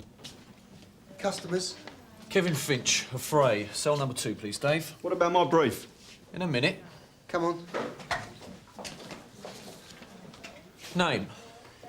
Sidney Jacobs. OK, in here. It's Dave Quinlan, isn't it? Sorry? You've done some rewiring for me. Last spring, Cots Road, do you remember? Didn't know you was a copper. Well, there you go. Small world, isn't it? So, how's business? Business? Electric trade. I wouldn't know, Mr. Finch. Call me Kevin. Look, your job was a one-off. A favour. I paid you for it. Yeah, sure, but... 90 quid, cash in hand. Look, it's not something that I do on a regular basis. Now, if you remember, I came to you through a friend of a friend. So? So all right, it wasn't a direct favour to you, was it? Oh, chill out. I'm not going to say anything. Don't want to get you in trouble. Trouble? Moonlighting. Old Bill take a dim view, don't they? Yeah. Only if you haven't told your governors. Let them know they're as good as gold about it. Oh, they know then. Yeah, of course they do. Now, do you want a nice cup of tea or what? All right for me to mention it then, is it? What? Like, if it just happened to come out in passing or something. When you're ready, Dave. Sarge. Jacob, cell 4. Oh, Sergeant, can I have a word? It's all right, Sarge, I can deal with this. I want to talk to the sergeant. Yeah? What about my solicitor then? I've already told you as soon as possible, right?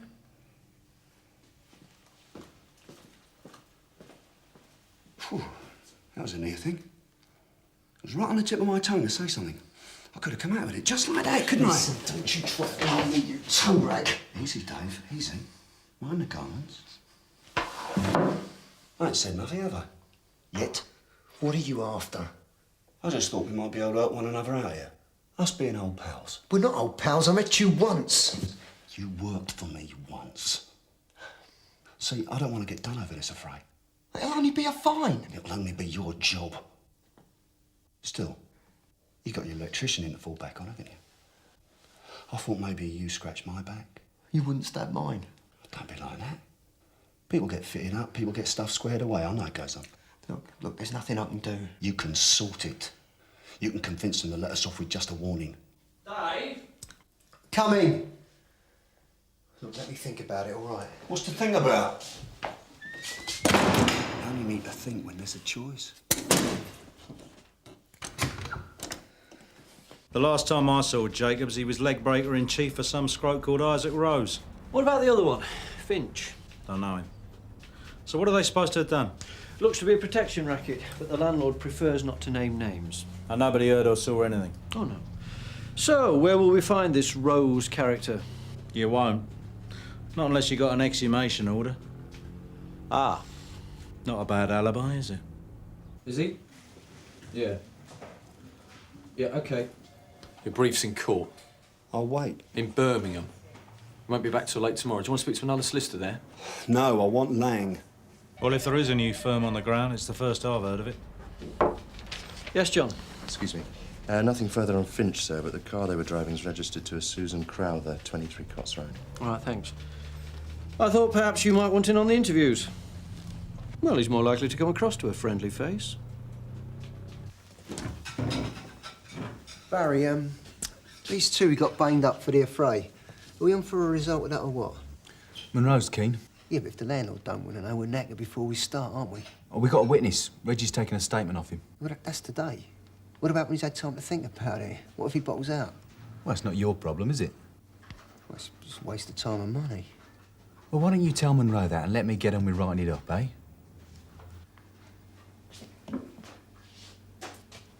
You can't wait 24 hours for Lang. It's an unreasonable request. You'll have a duty solicitor or nothing. We'll see, won't we? Pop Mr. Finch back in his cell, would you please, Dave? Yeah, sure. Waiting on his brief? Used him before. No one else will do, apparently. Are you still happy for the interview to proceed in the absence of a solicitor? Yeah, but I don't want that thing on. It's as much to protect your rights as anything, Mr. Jacobs. I'll talk to you, but I'm not having it going on there. What are your objections? I don't like them. If the tape machine is switched off, are you prepared to continue the interview? Yeah. Very well. The tape-recorded section of this interview is about to be terminated. Interview will continue as written record. No. No record. All right. Having failed to elicit reasonable objections to taping the interview from the prisoner, Inspector Monroe is switching the recorder off at 15:49.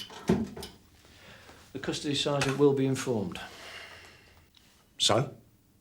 What am I looking at? Andrew? Well, it's more than just a fray, isn't it? Why, what's Weller said? As far as we're concerned, it's money with menaces. This would never have happened under Ikey Rose.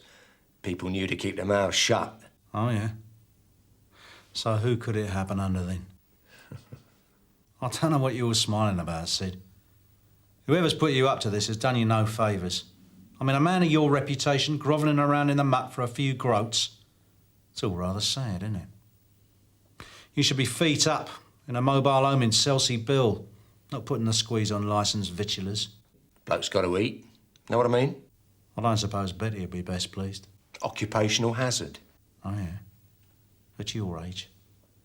Do you reckon you can handle another plateful? Who says I've got to? With your form. Well, what can you do for me? I don't know as we want to do anything for you, do we, Andrew? Not as things stand, no. You start making yourself a bit useful. Hey, now then. I've never put the black on no one. Oh, spare me, Sid. Look, either you're talking or you're not. Now, if you're not, you go back in the cell and onto the sheet. It's no skin off my nose. Well, what then? What do you want? You're the monkey. We know that. We want to know who your governor is.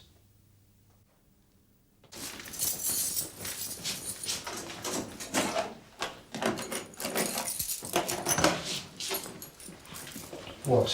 What is it? Thought you might have forgotten about me. I wish. You sorted it. You're not going to let me down. There's nothing I can do. I don't want to hear that. Look, it's not down to me. It's the custody sergeant and the arresting officer. If I nicked you, I might be able to help, but I... Look, you get me off this affray, or the next time I ring the bell, it'll be to cough about your moonlighting. Do you understand? Yes. Better get to it then, ain't you?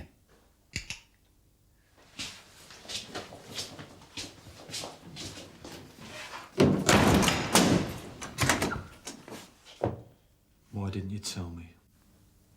I thought you'd take it to Monroe. Take what to Monroe? I haven't heard anything. He's talking about making a complaint. So? Front it out. Deny everything. Let them prove it. If they say anything to me, I'll swear it was never mentioned. I can't ask you to pull strokes like that on my behalf. I can't. You didn't ask. The offer's there. You can stand on me, you know that. What am I going to do, Sarge?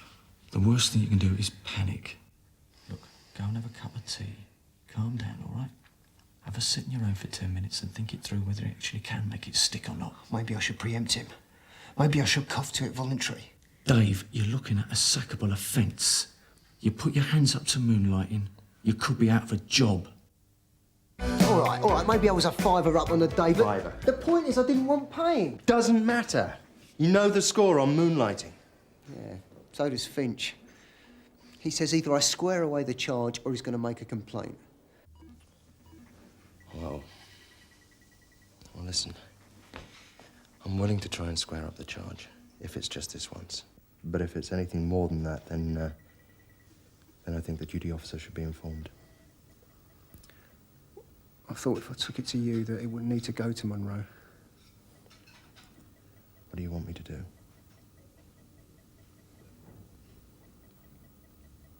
You better tell him. Right. Anyone else know? Sergeant Boyden. He did the right thing owning up about it. At least you didn't try and sort it out on the quiet. Sergeant Boyden said I'm not really interested in what Sergeant Boyden said. All right, Dave. All right. You okay? What's the Federation's stance on moonlighting? Oh, no. How'd they get onto you? I told them. You what? It's Finch, isn't it? I tell you, if I lose my job, he's a dead man. What's he got to do with it? It was him I was working for. He threatened to blow the whistle unless I get him off the affray. So that's what that was to do with in the canteen earlier? Yeah, I'm sorry about that. Oh, not to be sorry about. I'd done the same myself. No, you wouldn't. Well, if it's only the once, I don't think you've got much to worry about.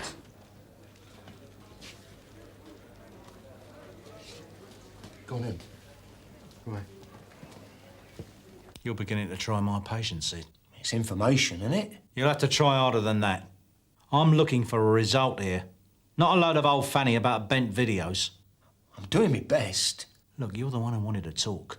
Now, either you divvy up, or we've got nothing further to discuss.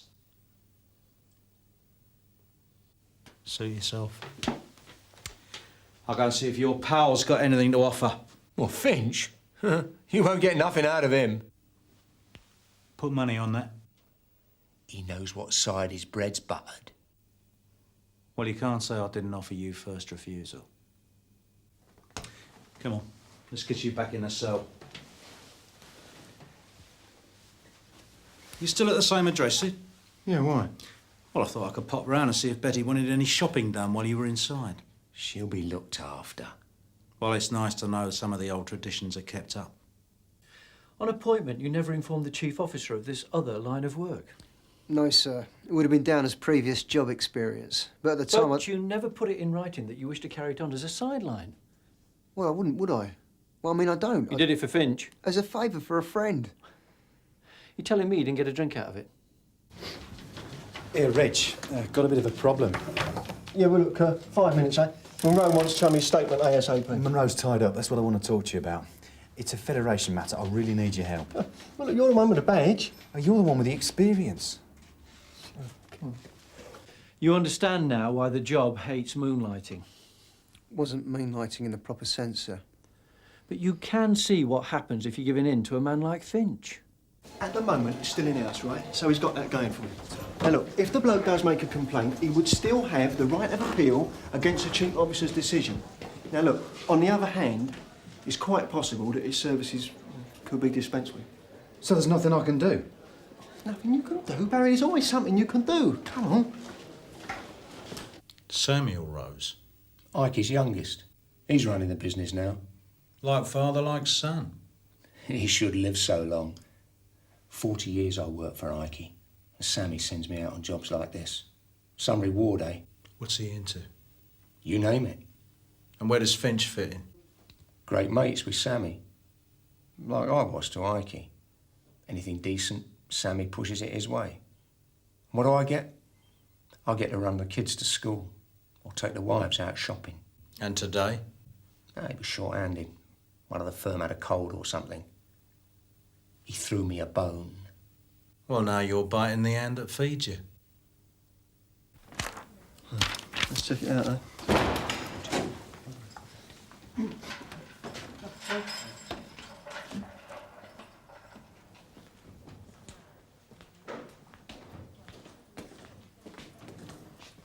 How's the prisoner?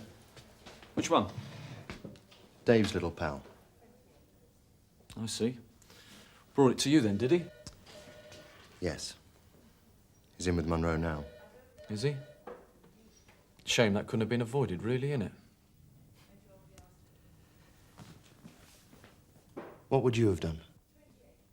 Could have found someone to alibi Dave for that particular day in question. And where does that road lead? You asked. No, you're right, John. I don't particularly want to argue the toss right now, anyway. How'd it go? Don't know. Don't worry, it'll be fine. Cheers, Sarge.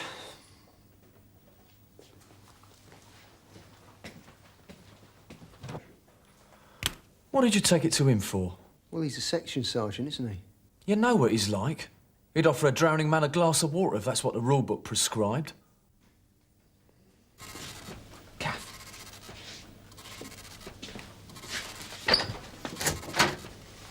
Had he got the address of the car they were driving?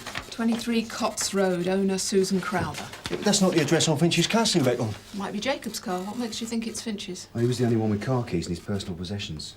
Look, unless it's urgent, if anyone asks, we're out on a shout, all right? Cheers. We all know that there's a certain amount of moonlighting goes on in any station. That's officers helping one another out, not subcontracting their services to the local pond life. I think in this case it is as he described it, a favour. It's just he helped the wrong person out. So Quinnan's a bit of a good Samaritan on the quiet. Doesn't fit the Jack the Lad image. His service record speaks for itself. All right, thank you, John. I'll bear what you said in mind. Sir, if you do decide to sit on it, would you mind not mentioning to Quinnan that I spoke on his behalf? Why not? Well, I don't want to be thought of as a soft touch.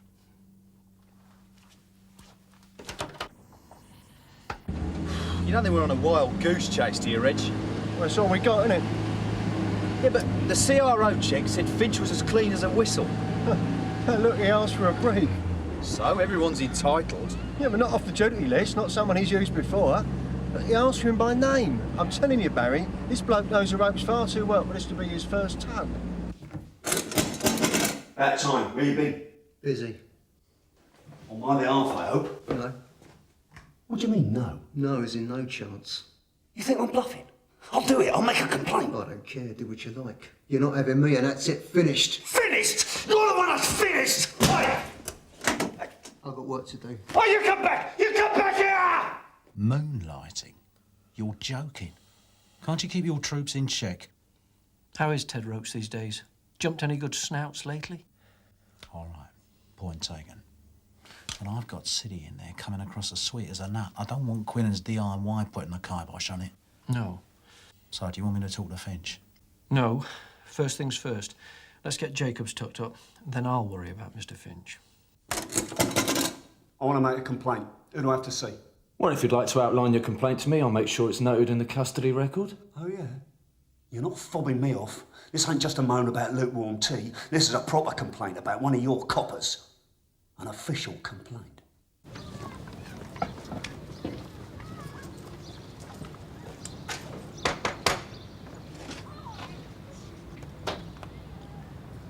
Hello. We're looking for Susan Crowther. Is she your mum? Yes. Oh, is she at home? Yes, she's in the bath. Has she got a car? Yes, a blue one. Do you know where it is? My dad has got it.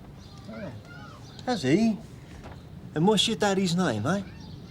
You keep us up to speed on Sammy Rose and we'll see you all right. I want to know it's not all going to come back on me. It won't. But if you drop charges, it'll be obvious, won't it? Now listen, Sid. There's a lot of difference between being charged and the CPS taking it up. Yeah, but I've got to be sure. Well, we could point Rose in the wrong direction entirely. Or drop all charges against Finch and push your threatening behaviour against Mr. Jacobs. That's a touch devious for you, Andrew. I don't understand what you're saying. If it looks like Finch is getting the easier ride, when the time comes, who's Rose more likely to think has taken the King's shilling? I repeat, Charlie, Romeo, Oscar, Whiskey, Yeah, Reg, I've Tango, got it. Hotel, Echo, Romeo. Coming up, Reg. What is it? Finch. He wants to make it official. I see. So, what are Quinnan's chances with the disciplinary board?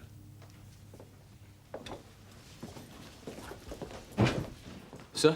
As you were, Matt. I'd like to see Mr. Finch, please. Dave? Sir? Where is he, then? Number 2, sir. Right, lead on. Sir, Yes, Kathy, what is it? Finch, sir. I think he's given a false name. Well, what makes you think that? Hollis and Stringer have made some inquiries concerning the vehicle Finch was driving. They've come up with the name Crowther. And? I've run a CRO check on the name Kevin Crowther. It's not 100%, but I am getting a match. Same date of birth, same height, same place of birth as Finch has given. If it is the same man, he's got a 9-month suspended for aggravated assault hanging over him. I wonder he didn't want to be charged. It's not the fine he's worried about. It's the 9-month stir. Right. You needn't enter my visit on the custody record, Matthew. Sir? I'm not repeating myself. No, sir. Let's see Finch wriggle out of this one. Thank you, Quinnan. Who are you?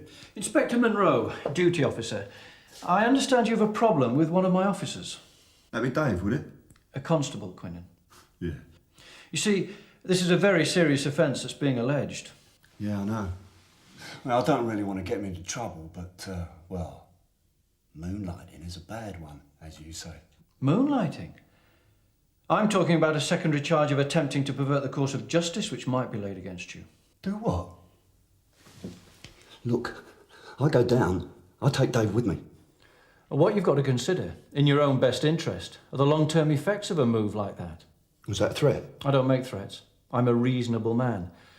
As things stand, with the landlord unwilling to press charges, we have very little evidence against you for the affray. On those grounds, I'm prepared to release you without charge.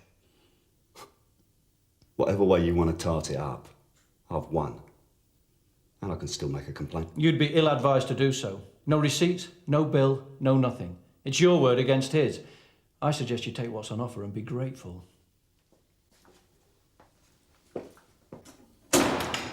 Everything all right with Finch, sir? Get him out of the station. We're not charging him. You heard me, Sergeant. Sir. Sir! I don't understand it. Why aren't we charging Finch? With the alias he's given and the suspended, I would have thought we had him over a barrel. The only one that's been had over a barrel is you. But that's why I came clean, sir. Charge him. I'll answer any complaint made against me. You think if I really wanted him charged, a possible complaint against you would stop me? Sir? I've my own reasons for not charging Finch, but that's this time.